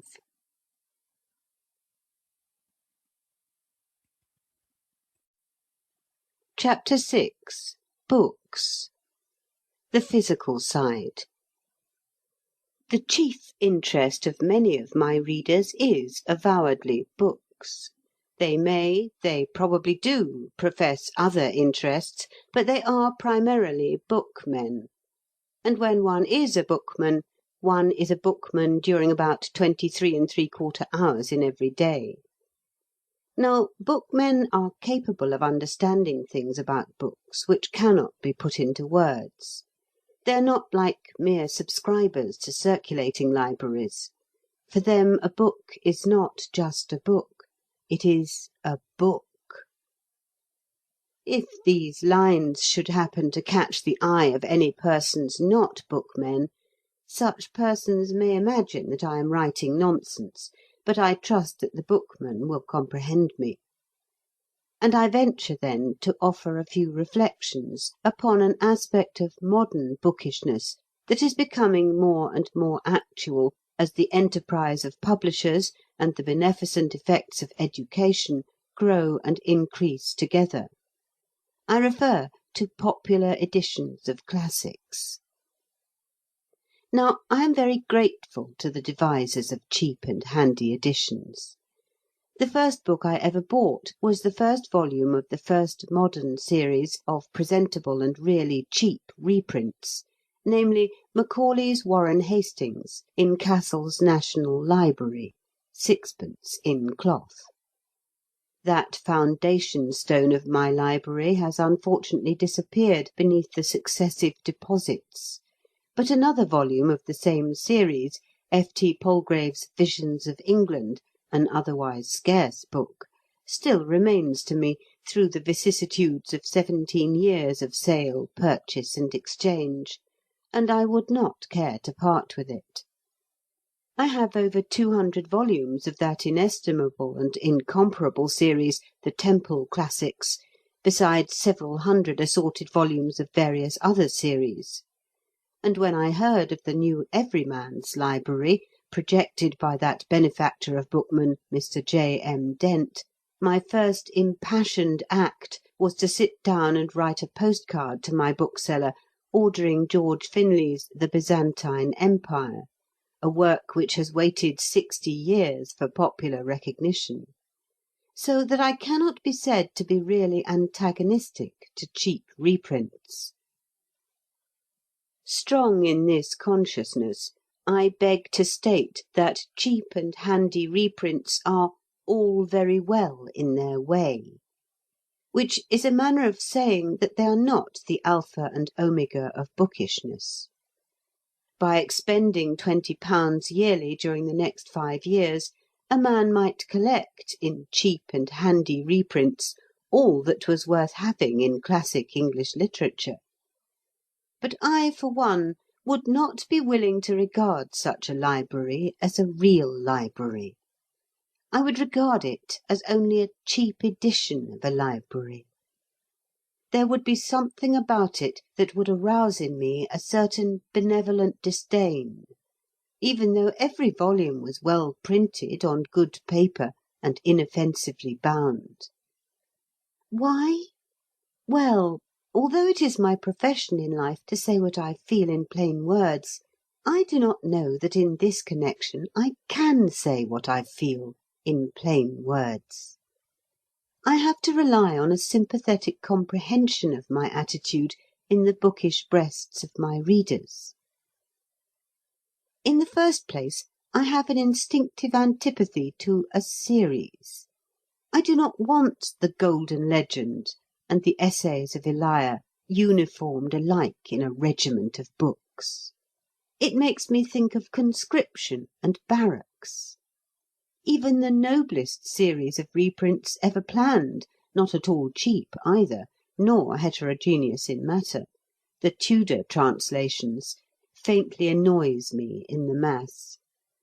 Its appearances in a series seems to me to rob a book of something very delicate and subtle in the aroma of its individuality, something which, it being inexplicable, I will not try to explain. In the second place, most cheap and handy reprints are small in size. They may be typographically excellent, with large type and opaque paper. They may be convenient to handle. They may be surpassingly suitable for the pocket and the very thing for travel. They may save precious space where shelf room is limited. But they are small in size. And there is, as regards most literature, a distinct moral value in size. Do I carry my audience with me? I hope so. Let Paradise Lost be so produced that you can put it in your waistcoat pocket, and it is no more Paradise Lost. Milton needs a solid octavo form, with stoutish paper and long primer type. I have Walpole's Letters in Newnes's thin paper Classics, a marvellous volume of near 900 pages, with a portrait and a good index and a beautiful binding, for 3 and 6, and I am exceedingly indebted to Messrs. Newnes for creating that volume. It was sheer genius on their part to do so. I get charming sensations from it, but sensations not so charming as I should get from Mrs. Paget Toynbee's many-volumed and grandiose edition, even aside from Mrs. Toynbee's erudite notes and the extra letters which she has been able to print. The same letter in Mrs. Toynbee's edition would have a higher aesthetic and moral value for me than in the editionlet of Messrs. Newnes. The one cheap series which satisfies my desire for size is Macmillan's Library of English Classics, in which I have the travels of that mythical personage, Sir John Mandeville. But it is only in paying for it that you know this edition to be cheap, for it measures 9 inches by 6 inches by 2 inches. And in the third place, when one buys series, one only partially chooses one's books. They are mainly chosen for one by the publisher. And even if they are not chosen for one by the publisher, they are suggested to one by the publisher. Not so does the genuine bookman form his library. The genuine bookman begins by having specific desires.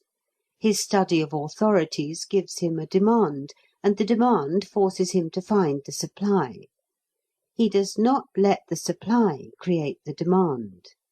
Such a state of affairs would be almost humiliating, almost like the parvenu who calls in the wholesale furnisher and decorator to provide him with a home. A library must be, primarily, the expression of the owner's personality. Let me assert again that I am strongly in favour of cheap series of reprints. Their influence, though not the very finest, is indisputably good. They are as great a boon as cheap bread. They are indispensable where money or space is limited, and in travelling. They decidedly help to educate a taste for books that are neither cheap nor handy, and the most luxurious collectors may not afford to ignore them entirely. But they have their limitations, their disadvantages. They cannot form the backbone of a proper library. They make, however, admirable embroidery to a library. My own would look rather plain if it was stripped of them. The philosophy of book buying. For some considerable time I have been living, as regards books, with the minimum of comfort and decency, with, in fact, the bare necessaries of life, such necessaries being, in my case, sundry dictionaries, Boswell, an atlas, Wordsworth, an encyclopaedia, Shakespeare, Whitaker, some de Maupassant, a poetical anthology, Verlaine, Baudelaire, a natural history of my native county, an old directory of my native town, Sir Thomas Browne, Poe, Walpole's letters, and a book of memoirs that I will not name. A curious list, you will say. Well, never mind. We do not all care to eat beefsteak and chip potatoes off an oak table, with a foaming quart to the right hand. We have our idiosyncrasies. The point is that I existed on the bare necessaries of life, very healthy, doctors say, for a long time, and then, just lately, I summoned energy and caused 1,500 volumes to be transported to me, and I arranged them on shelves, and I rearranged them on shelves, and I left them to arrange themselves on shelves. Well, you know, the way that I walk up and down in front of these volumes, whose faces I had half forgotten, is perfectly infantile. It is like the way of a child at a menagerie. There, in its cage, is that 1839 edition of Shelley, edited by Mrs. Shelley, that I once nearly sold to the British Museum because the keeper of printed books thought he hadn't got a copy, only he had. And there, in a cage by himself, because of his terrible hugeness, is the 1652 Paris edition of Montaigne's Essays. And so I might continue, and so I would continue, were it not essential that I come to my argument. Do you suppose that the presence of these books, after our long separation, is making me read more than I did? Do you suppose I am engaged in looking up my favourite passages? Not a bit. The other evening I had a long tram journey, and before starting I tried to select a book to take with me. I couldn't find one to suit just the tram mood. As I had to catch the tram, I was obliged to settle on something, and in the end I went off with nothing more original than Hamlet, which I am really too familiar with. Then I bought an evening paper, and read it all through, including advertisements. So I said to myself, this is a nice result of all my trouble to resume company with some of my books. However, as I have long since ceased to be surprised at the eccentric manner in which human nature refuses to act as one would have expected it to act, I was able to keep calm and unashamed during this extraordinary experience. And I am still walking up and down in front of my books and enjoying them without reading them. I wish to argue that a great deal of cant is talked and written about reading.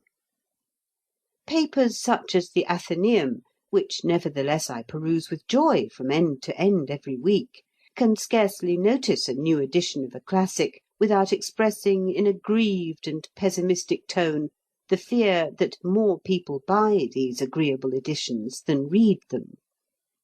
And if it is so, what then? Are we only to buy the books that we read? The question has merely to be thus bluntly put, and it answers itself. All impassioned bookmen, except a few who devote their whole lives to reading, have rows of books on their shelves which they have never read, and which they never will read. I know that I have hundreds such. My eye rests on the works of Berkeley in 3 volumes, with a preface by the Right Honourable Arthur James Balfour. I cannot conceive the circumstances under which I shall ever read Berkeley, but I do not regret having bought him in a good edition, and I would buy him again if I had him not. For when I look at him, some of his virtue passes into me. I am the better for him. A certain aroma of philosophy informs my soul, and I am less crude than I should otherwise be. This is not fancy, but fact. Taking Berkeley simply as an instance, I will utilize him a little further. I ought to have read Berkeley, you say, just as I ought to have read Spencer, Ben Jonson, George Eliot, Victor Hugo. Not at all. There is no ought about it. If the mass of obtainable first-class literature were, as it was perhaps a century ago, not too large to be assimilated by a man of ordinary limited leisure in his leisure and during the first half of his life, then possibly there might be an ought about it. But the mass has grown unmanageable, even by those robust professional readers who can grapple with whole libraries. And I am not a professional reader. I am a writer, just as I might be a hotel keeper, a solicitor, a doctor, a grocer, or an earthenware manufacturer. I read in my scanty spare time, and I don't read in all my spare time either. I have other distractions. I read what I feel inclined to read, and I am conscious of no duty to finish a book that I don't care to finish. I read in my leisure, not from a sense of duty, not to improve myself, but solely because it gives me pleasure to read. Sometimes it takes me a month to get through one book. I expect my case is quite an average case. But am I going to fetter my buying to my reading? Not exactly. I want to have lots of books on my shelves because I know they are good, because I know they would amuse me, because I like to look at them, and because one day I might have a caprice to read them. Berkeley, even thy turn may come. In short, I want them because I want them. And shall I be deterred from possessing them by the fear of some sequestered and singular person, some person who has read vastly, but who doesn't know the difference between a J.S. Muria cigar and an R.P. Muria, strolling in and bullying me with the dreadful query, "Sir, do you read your books?" Therefore I say, in buying a book, be influenced by 2 considerations only. Are you reasonably sure that it is a good book? Have you a desire to possess it? Do not be influenced by the probability or the improbability of your reading it. After all, one does read a certain proportion of what one buys. And further, instinct counts. The man who spends half-a-crown on Stubbs's Early Plantagenets instead of going into the Gaiety pit to see the spring chicken will probably be the sort of man who can suck goodness out of Stubbs's Early Plantagenets years before he bestirs himself to read it. End of chapter 6.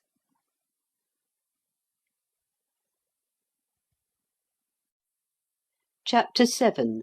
Success. Candid remarks. There are times when the whole free and enlightened press of the United Kingdom seems to become strangely interested in the subject of success, of getting on in life. We are passing through such a period now. It would be difficult to name the prominent journalists who have not lately written, in some form or another, about success. Most singular phenomenon of all, Dr. Emil Reich has left Plato, Duchesses, and Claridge's Hotel in order to instruct the million readers of a morning paper in the principles of success. What the million readers thought of the doctor's stirring and strenuous sentences I will not imagine, but I know what I thought as a plain man. After taking due cognizance of his airy play with the constants and variables of success, after watching him treat energetics, his wonderful new name for the science of success, as though because he had made it end in ix it resembled mathematics, I thought that the sublime and venerable art of mystification could no further go.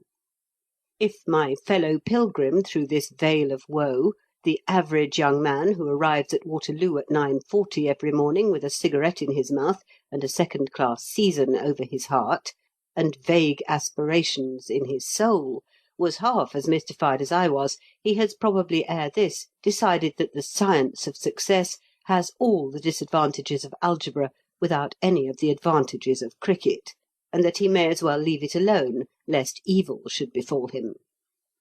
On the off chance that he has come as yet to no decision about the science of success, I am determined to deal with the subject in a disturbingly candid manner.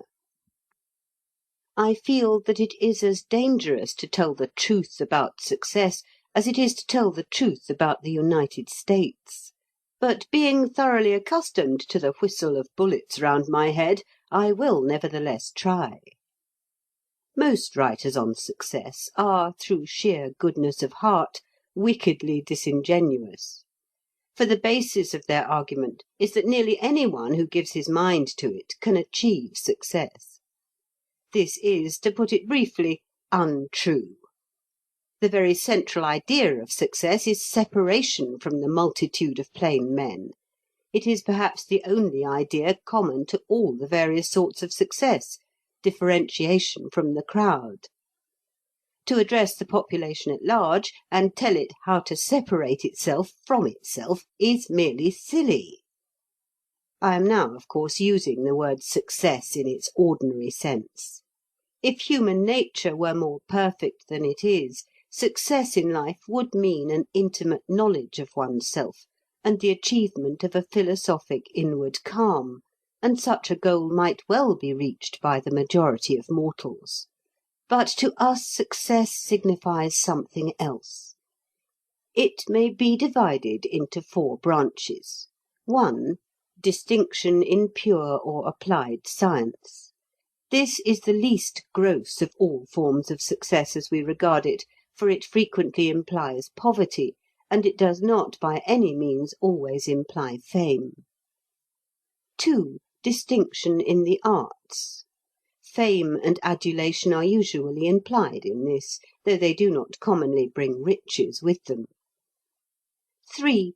Direct influence and power over the material lives of other men, that is to say, distinction in politics, national or local. 4. Success in amassing money. This last is the commonest and easiest. Most forms of success will fall under one of these heads. Are they possible to that renowned and much flattered person, the man in the street? They are not, and well you know it, all you professors of the science of success. Only a small minority of us can even become rich. Happily, while it is true that success in its common acceptation is by its very essence impossible to the majority, there is an accompanying truth which adjusts the balance, to wit, that the majority do not desire success. This may seem a bold saying, but it is in accordance with the facts. Conceive the man in the street suddenly, by some miracle, invested with political power, and, of course, under the obligation to use it. He would be so upset, worried, wearied, and exasperated at the end of a week that he would be ready to give the eyes out of his head in order to get rid of it. As for success in science or in art, the average person's interest in such matters is so slight compared with that of the man of science or the artist, that he cannot be said to have an interest in them. And supposing that distinction in them were thrust upon him, he would rapidly lose that distinction by simple indifference and neglect. The average person certainly wants some money, and the average person does not usually rest until he has got as much as is needed for the satisfaction of his instinctive needs. He will move the heaven and earth of his environment to earn sufficient money for marriage in the station to which he has been accustomed, and precisely at that point his genuine desire for money will cease to be active. The average man has this in common with the most exceptional genius, that his career, in its main contours, is governed by his instincts. The average man flourishes and finds his ease in an atmosphere of peaceful routine. Men destined for success flourish and find their ease in an atmosphere of collision and disturbance. The two temperaments are diverse.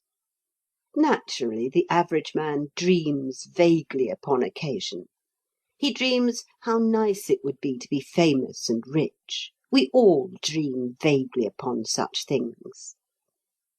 But to dream vaguely is not to desire. I often tell myself that I would give anything to be the equal of Cinquevalli, the juggler, or to be the captain of the largest Atlantic liner. But the reflective part of me tells me that my yearning to emulate these astonishing personages is not a genuine desire, and that its realization would not increase my happiness. To obtain a passably true notion of what happens to the mass of mankind in its progress from the cradle to the grave, one must not attempt to survey a whole nation, nor even a great metropolis, nor even a very big city like Manchester or Liverpool. These panoramas are so immense and confusing that they defeat the observing eye. It is better to take a small town of, say, 20 or 30,000 inhabitants, such a town as most of us know more or less intimately. The extremely few individuals whose instincts mark them out to take part in the struggle for success can be identified at once. For the first thing they do is to leave the town. The air of the town is not bracing enough for them. Their nostrils dilate for something keener. Those who are left form a microcosm which is representative enough of the world at large. Between the ages of 30 and 40 they begin to sort themselves out. In their own sphere they take their places. A dozen or so politicians form the town council and rule the town. Half a dozen business men stand for the town's commercial activity and its wealth. A few others teach science and art, or are locally known as botanists, geologists, amateurs of music, or amateurs of some other art. These are the distinguished, and it will be perceived that they cannot be more numerous than they are. What of the rest? Have they struggled for success and been beaten? Not they. Do they, as they grow old, resemble disappointed men, Not they. They have fulfilled themselves modestly. They have got what they genuinely tried to get. They have never even gone near the outskirts of the battle for success. But they have not failed. The number of failures is surprisingly small. You see a shabby, disappointed, ageing man flit down the main street, and someone replies to your inquiry, "That's so-and-so, one of life's failures, poor fellow." And the very tone in which the words are uttered proves the excessive rarity of the real failure. It goes without saying that the case of the handful who have left the town in search of the Success with the capital S has a tremendous interest of curiosity for the mass who remain. I will consider it. The successful and the unsuccessful. Having boldly stated that success is not, and cannot be, within grasp of the majority, I now proceed to state, as regards the minority, that they do not achieve it in the manner in which they are commonly supposed to achieve it. And I may add an expression of my thankfulness that they do not. The popular delusion is that success is attained by what I may call the Benjamin Franklin method. Franklin was a very great man. He united in his character a set of splendid qualities, as various in their different ways as those possessed by Leonardo da Vinci. I have an immense admiration for him. But his autobiography does make me angry. His autobiography is understood to be a classic, and if you say a word against it in the United States, you are apt to get killed. I do not, however, contemplate an immediate visit to the United States, and I shall venture to assert that Benjamin Franklin's autobiography is a detestable book and a misleading book. I can recall only two other volumes which I would more willingly revile. One is Samuel Budgett, the Successful Merchant, and the other is From Log Cabin to White House, being the history of President Garfield. Such books may impose on boys, and it is conceivable that they do not harm boys. Franklin, by the way, began his autobiography in the form of a letter to his son. But the grown man who can support them without nausea ought to go and see a doctor, for there is something wrong with him.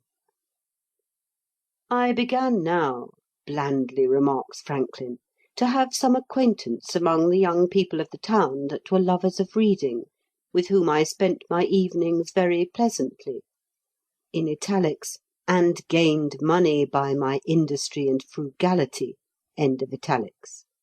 Or again, quote, "It was about this time I conceived the bold and arduous project of arriving at moral perfection. I made a little book in which I allotted a page for each of the virtues. I ruled each page with red ink, so as to have 7 columns, one for each day of the week.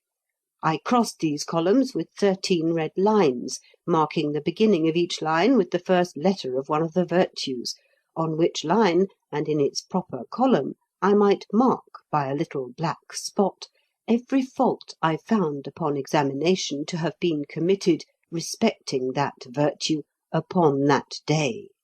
End quote. Shade of Franklin, where'er thou art, this is really a little bit stiff. A man may be excused even such infamies of priggishness, but truly he ought not to go and write them down, especially to his son. And why the detail about red ink? If Franklin's son was not driven to evil courses by the perusal of that monstrous autobiography, he must have been a man almost as astounding as his father. Now, Franklin could only have written his immortal classic from one of 3 motives. 1, sheer conceit. He was a prig, but he was not conceited. 2, a desire that others should profit by his mistakes. He never made any mistakes. Now and again he emphasizes some trifling error, but that is only his fun. 3, a desire that others should profit by the recital of his virtuous sagacity to reach a similar success. The last was undoubtedly his principal motive. Honest fellow who happened to be a genius. But the point is that his success was in no way the result of his virtuous sagacity. I would go further and say that his dreadful virtuous sagacity often hindered his success. No one is a worse guide to success than your typical successful man.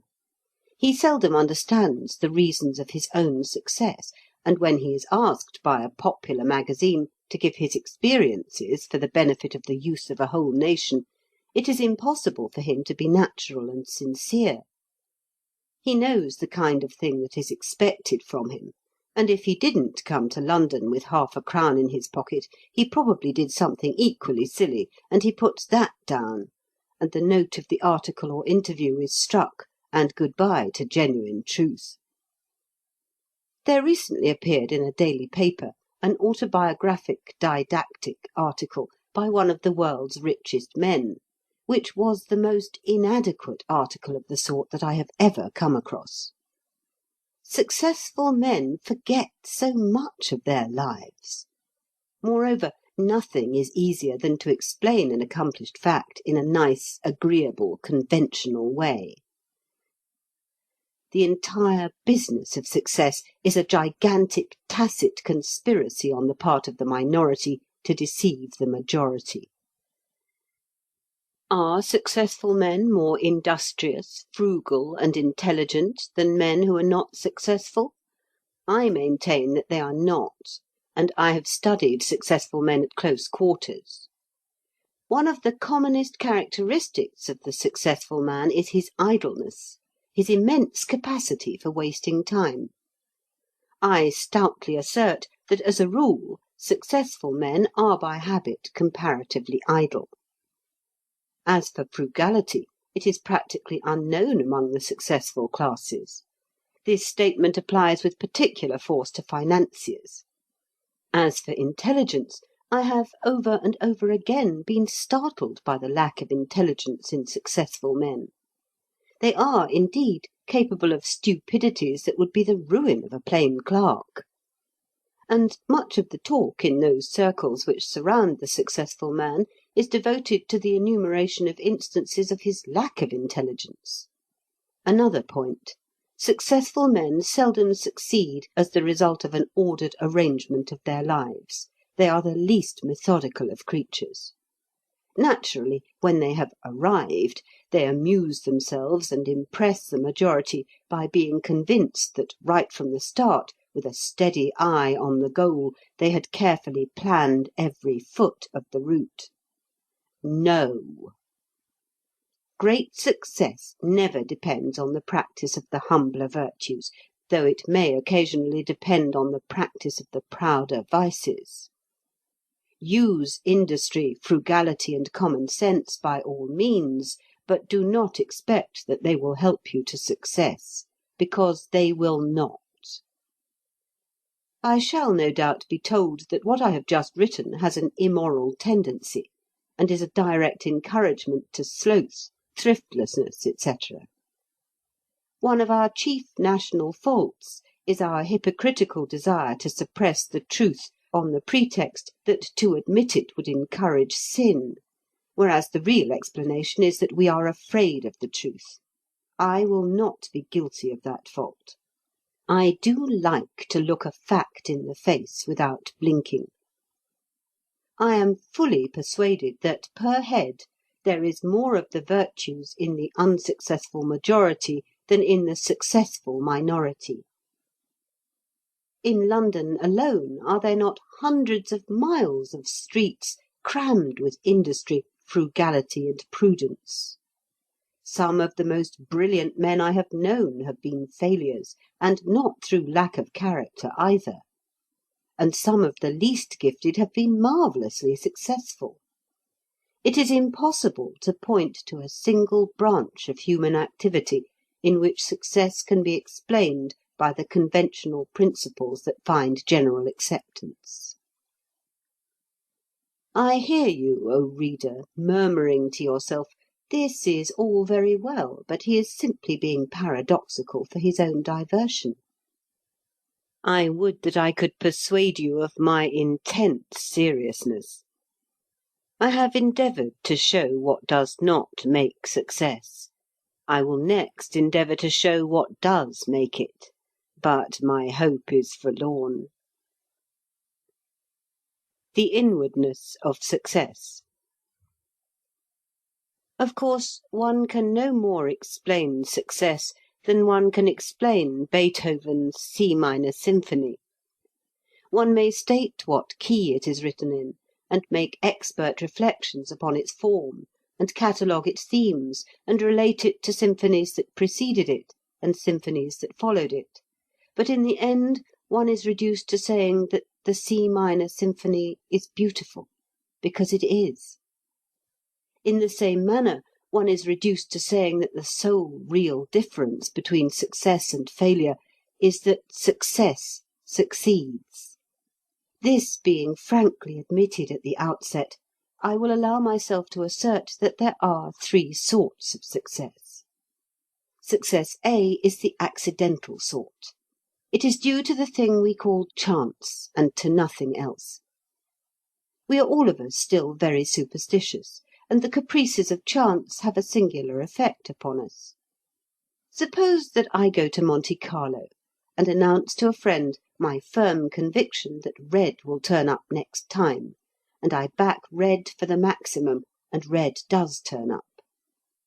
My friend, in spite of his intellect, will vaguely attribute to me a mysterious power. Yet chance alone would be responsible. If I did that 6 times running, all the players at the table would be interested in me. If I did it a dozen times, all the players in the casino would regard me with awe. Yet chance alone would be responsible. If I did it 18 times, my name would be in every newspaper in Europe. Yet chance alone would be responsible. I should be, in that department of human activity, an extremely successful man, and the vast majority of people would instinctively credit me with gifts that I do not possess. If such phenomena of superstition can occur in an affair where the agency of chance is open and avowed, how much more probable is it that people should refuse to be satisfied with the explanation of sheer accident in affairs where it is to the interest of the principal actors to conceal the rôle played by chance. Nevertheless, there can be no doubt in the minds of persons who have viewed success at close quarters that a proportion of it is due solely and utterly to chance. Successful men flourish today, and have flourished in the past, who have no quality whatever to differentiate them from the multitude. Red has turned up for them a sufficient number of times, and the universal superstitious instinct not to believe in chance has accordingly surrounded them with a halo. It is merely ridiculous to say, as some do say, that success is never due to chance alone, because nearly everybody is personally acquainted with reasonable proof, on a great or a small scale, to the contrary. The second sort of success, B, is that made by men who, while not gifted with first-class talents, have, beyond doubt, the talent to succeed. I should describe these men by saying that, though they deserve something, they do not deserve the dazzling reward known as success. They strike us as overpaid. We meet them in all professions and trades, and we do not really respect them. They excite our curiosity, and perhaps our envy. They may rise very high indeed, but they must always be unpleasantly conscious of a serious reservation in our attitude towards them. And if they could read their obituary notices, they would assuredly discern therein a certain chilliness, however kindly we acted up to our great national motto of De mortuis nil nist bunkum. It is this class of success which puzzles the social student. How comes it that men without any other talent possess a mysterious and indefinable talent to succeed? Well, it seems to me that such men always display certain characteristics, and the chief of these characteristics is the continual, insatiable wish to succeed. They are preoccupied with the idea of succeeding. We others are not so preoccupied. We dream of success at intervals, but we have not the passion for success. We don't lie awake at nights pondering upon it. The second characteristic of these men springs naturally from the first. They are always on the lookout. This does not mean that they are industrious. I stated in a previous article my belief that, as a rule, successful men are not particularly industrious. A man on a raft with his shirt for a signal cannot be termed industrious, but he will keep his eyes open for a sail on the horizon. If he simply lies down and goes to sleep, he may miss the chance of his life in a very special sense. The man with the talent to succeed is the man on the raft who never goes to sleep. His indefatigable orb sweeps the main from sunset to sunset. Having sighted a sail, he gets up on his hind legs and waves that shirt in so determined a manner that the ship is bound to see him and take him off. Occasionally he plunges into the sea, risking sharks and other perils. If he doesn't get there, we hear nothing of him. If he does, some person will ultimately multiply by 10 the number of sharks that he braved. That person is called a biographer. Let me drop the metaphor. Another characteristic of these men is that they seem to have the exact contrary of what is known as common sense. They will become enamoured of some enterprise which infallibly impresses the average common sense person as a mad and hopeless enterprise.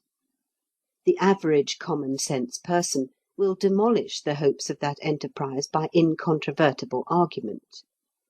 He will point out that it is foolish on the face of it, that it has never been attempted before, and that it responds to no need of humanity. He will say to himself, "This fellow with his precious enterprise has a twist in his brain. He can't reply to my arguments, and yet he obstinately persists in going on." And the man destined to success does go on. Perhaps the enterprise fails. It often fails. And then the average common sense person expends much breath in "I told you so's." But the man continues to be on the lookout. His thirst is unassuaged. His taste for enterprises foredoomed to failure is incurable. And one day some enterprise foredoomed to failure develops into a success. We all hear of it.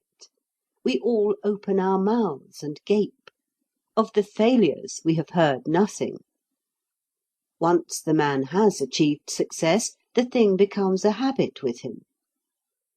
The difference between a success and a failure is often so slight that a reputation for succeeding will ensure success, and a reputation for failing will ensure failure. Chance plays an important part in such careers, but not a paramount part. One can only say that it is more useful to have luck at the beginning than later on. These men of success generally have pliable temperaments. They are not frequently unmoral, but they regard a conscience as a good servant and a bad master. They live in an atmosphere of compromise. There remains Class C of success, the class of sheer high merit. I am not a pessimist, nor am I an optimist. I try to arrive at the truth, and I should say that in putting success C at 10% of the sum total of all successes, I am being generous to Class C. Not that I believe that vast quantities of merit go unappreciated. My reason for giving to Class C only a modest share is the fact that there is so little sheer high merit. And does it not stand to reason that high merit must be very exceptional?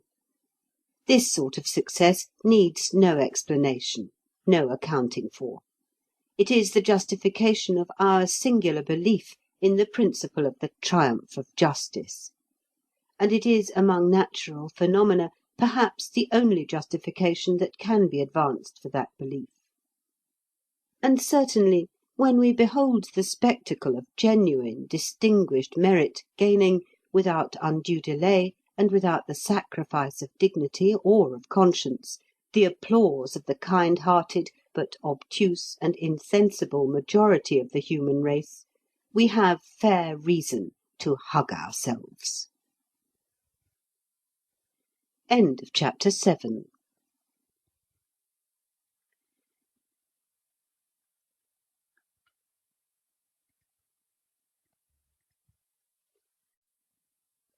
Chapter 8.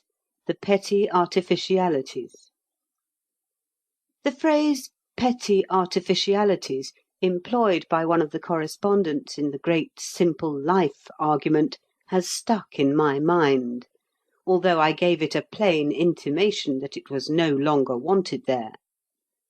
Perhaps it sheds more light than I had at first imagined on the mental state of the persons who use it when they wish to arraign the conditions of modern life.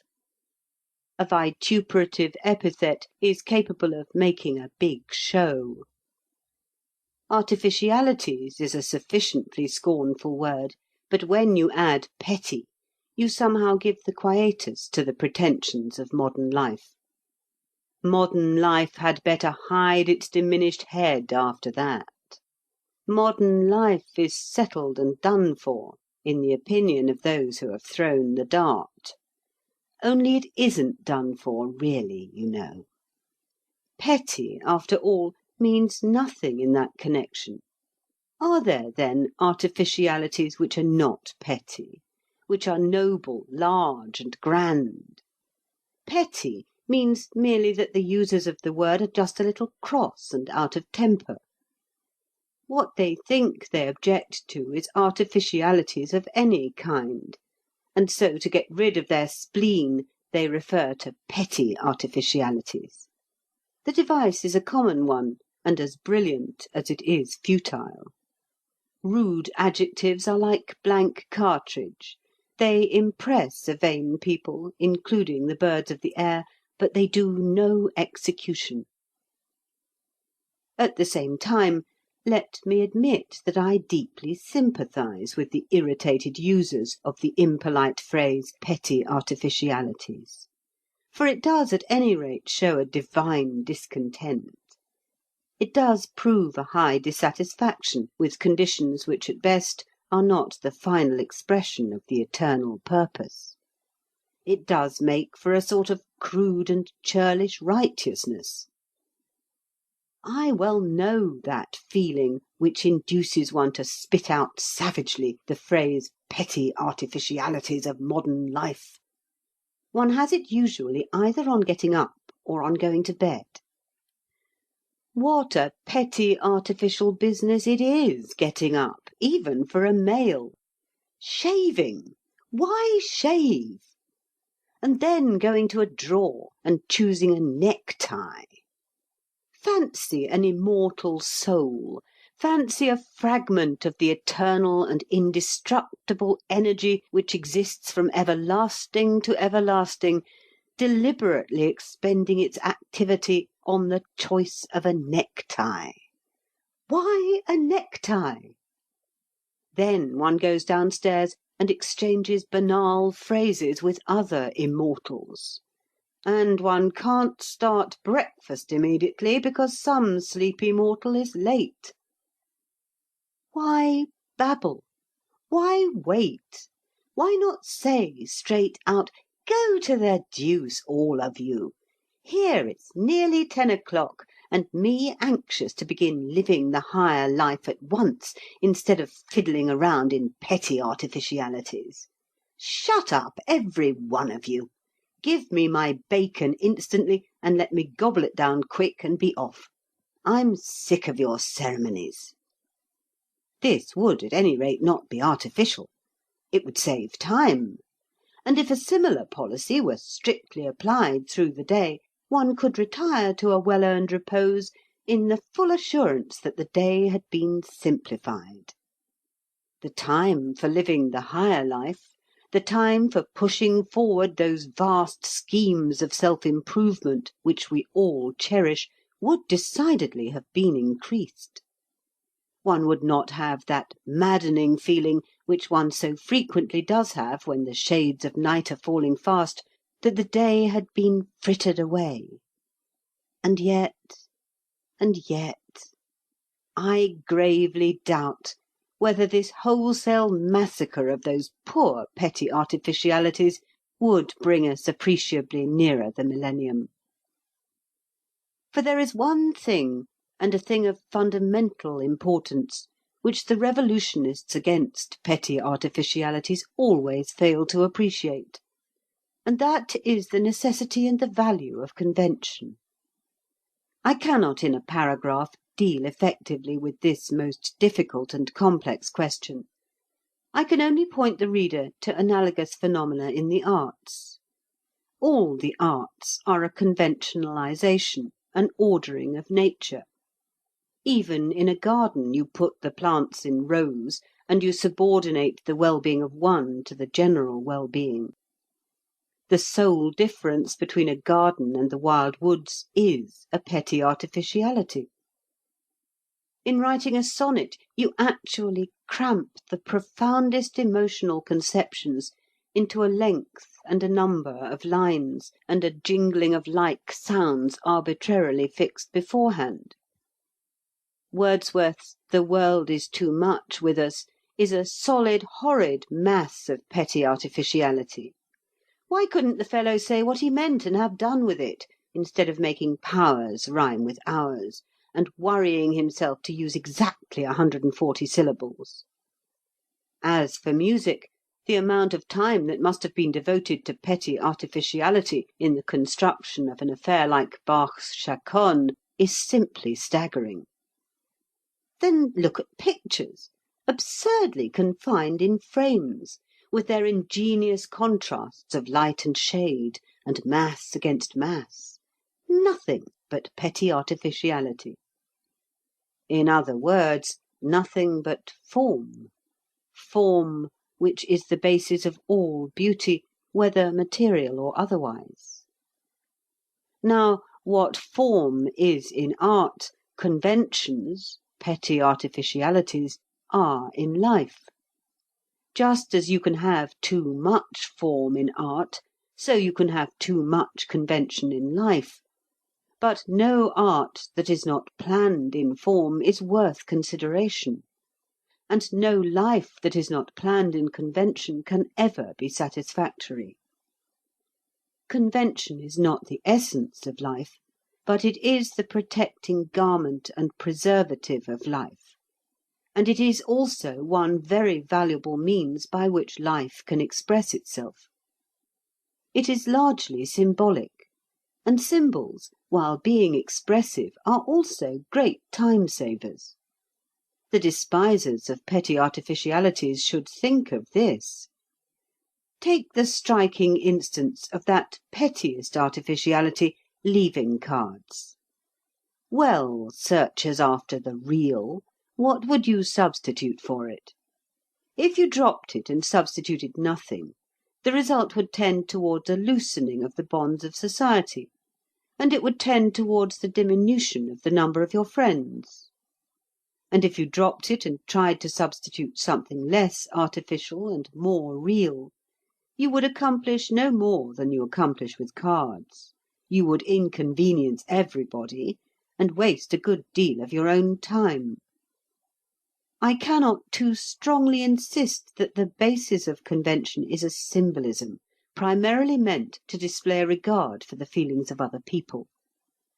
If you do not display a regard for the feelings of other people, you may as well go and live on herbs in the desert. And if you are to display such a regard, you cannot do it more expeditiously, at a smaller outlay of time and brains, than by adopting the code of convention now generally practised. It comes to this, that you cannot have all the advantages of living in the desert while you are living in a society. It would be delightful for you if you could, but you can't.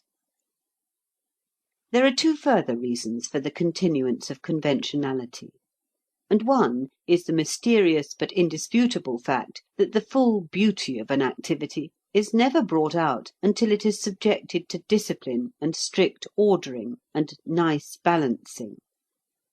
A life without petty artificiality would be the life of a tiger in the forest, a beautiful life perhaps, a life of burning bright, but not reaching the highest ideal of beauty. Laws and rules, forms and ceremonies are good in themselves from a merely aesthetic point of view, apart from their social value and necessity. And the other reason is that one cannot always be at the full strain of self-improvement and evolutionary progress, and generally beating the big drum.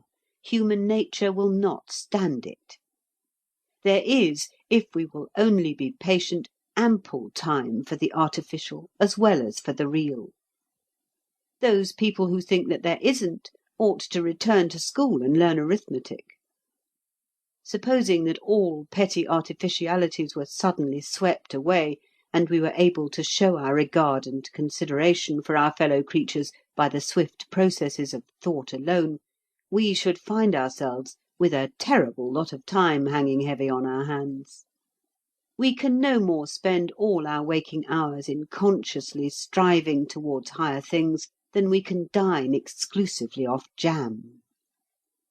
What frightful prigs we should become if we had nothing to do but cultivate our noblest faculties. I beg the despisers of artificiality to reflect upon these observations, however incomplete these observations may be, and to consider whether they would be quite content if they got what they are crying out for. End of chapter 8.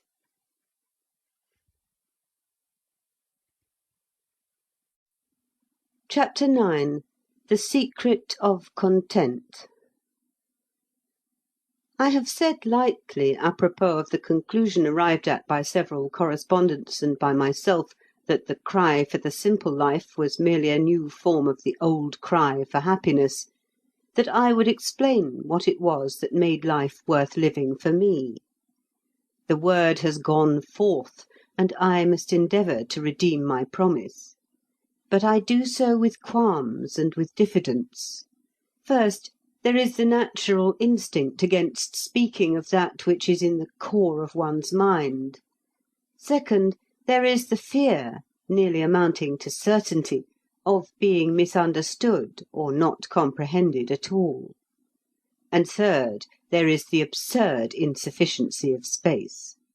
However, for me, spiritual content, I will not use the word happiness, which implies too much, springs essentially from no mental or physical facts.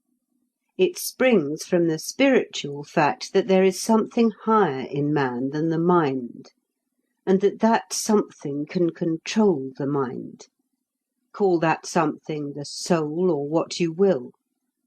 My sense of security amid the collisions of existence lies in the firm consciousness that just as my body is the servant of my mind, so is my mind the servant of me. An unruly servant, but a servant, and possibly getting less unruly every day. Often have I said to that restive brain, "Now, O mind, sole means of communication between the divine me and all external phenomena, you are not a free agent. You are a subordinate. You are nothing but a piece of machinery, and obey me you shall." The mind can only be conquered by regular meditation, by deciding beforehand what direction its activity ought to take, and insisting that its activity takes that direction; also by never leaving it idle, undirected, masterless, to play at random like a child in the streets after dark. This is extremely difficult, but it can be done, and it is marvellously well worth doing. The fault of the epoch is the absence of meditativeness. A sagacious man will strive to correct in himself the faults of his epoch. In some deep ways, the 12th century had advantages over the 20th. It practised meditation. The 20th does Sandow exercises. Meditation, I speak only for myself, is the least dispensable of the day's doings. What do I force my mind to meditate upon? Upon various things, but chiefly upon one. Namely, that force, energy, life, the incomprehensible has many names, is indestructible, and that in the last analysis there is only one single, unique force, energy, life.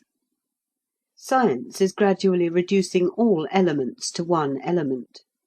Science is making it increasingly difficult to conceive matter apart from spirit.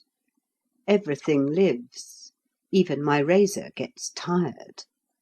And the fatigue of my razor is no more nor less explicable than my fatigue after a passage of arms with my mind. The force in it and in me has been transformed, not lost. All force is the same force. Science just now has a tendency to call it electricity, but I am indifferent to such baptisms. The same force pervades my razor, my cow in my field, and the central me which dominates my mind. The same force in different stages of evolution. And that force persists forever. In such paths do I compel my mind to walk daily. Daily it has to recognize that the mysterious ego controlling it is a part of that divine force which exists from everlasting to everlasting, and which in its ultimate atoms nothing can harm. By such a course of training, even the mind, the coarse, practical mind, at last perceives that worldly accidents don't count. But, you will exclaim, this is nothing but the immortality of the soul over again. Well, in a slightly more abstract form, it is. I never said I had discovered anything new. I do not permit myself to be dogmatic about the persistence of personality or even of individuality after death, but in basing my physical and mental life on the assumption that there is something in me which is indestructible and essentially changeless, I go no further than science points. Yes, if it gives you pleasure, let us call it the immortality of the soul. If I miss my train, or my tailor disgraces himself, or I lose that earthly manifestation of force that happens to be dearest to me, I say to my mind, Mind, concentrate your powers upon the full realization of the fact that I, your master, am immortal and beyond the reach of accidents. And my mind, knowing by this time that I am a hard master, obediently does so. Am I, a portion of the infinite force that existed billions of years ago, and which will exist billions of years hence, going to allow myself to be worried by any terrestrial, physical or mental event? I am not. As for the vicissitudes of my body, that servant of my servant, it had better keep its place and not make too much fuss. Not that any fuss occurring in either of these outward envelopes of the eternal me could really disturb me. The eternal is calm. It has the best reason for being so. So you say to yourselves, here is a man in a penny weekly paper advocating daily meditation upon the immortality of the soul as a cure for discontent and unhappiness. A strange phenomenon. That it should be strange is an indictment of the epoch. My only reply to you is this: try it. Of course, I freely grant that such meditation, while it casts out fear, slowly kills desire and makes for a certain high indifference, and that the extinguishing of desire, with an accompanying indifference, be it high or low, is bad for youth. But I am not a youth, and to-day I am writing for those who have tasted disillusion, which youth has not. Yet I would not have you believe that I scorn the brief joys of this world. My attitude towards them would fain be that of Socrates, as stated by the incomparable Marcus Aurelius. He knew how to lack and how to enjoy those things in the lack whereof most men show themselves weak, and in the fruition intemperate. Besides commanding my mind to dwell upon the indestructibly and final omnipotence of the force which is me, I command it to dwell upon the logical consequence of that unity of force which science is now beginning to teach. The same essential force that is me is also you. Says the Indian proverb, "I met 100 men on the road to Delhi, and they were all my brothers." Yes, and they were all my twin brothers, if I may so express it, and 1,000 times closer to me even than the common conception of twin brothers. We are all of us the same in essence.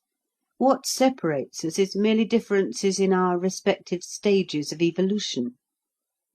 Constant reflection upon this fact must produce that universal sympathy which alone can produce a positive content.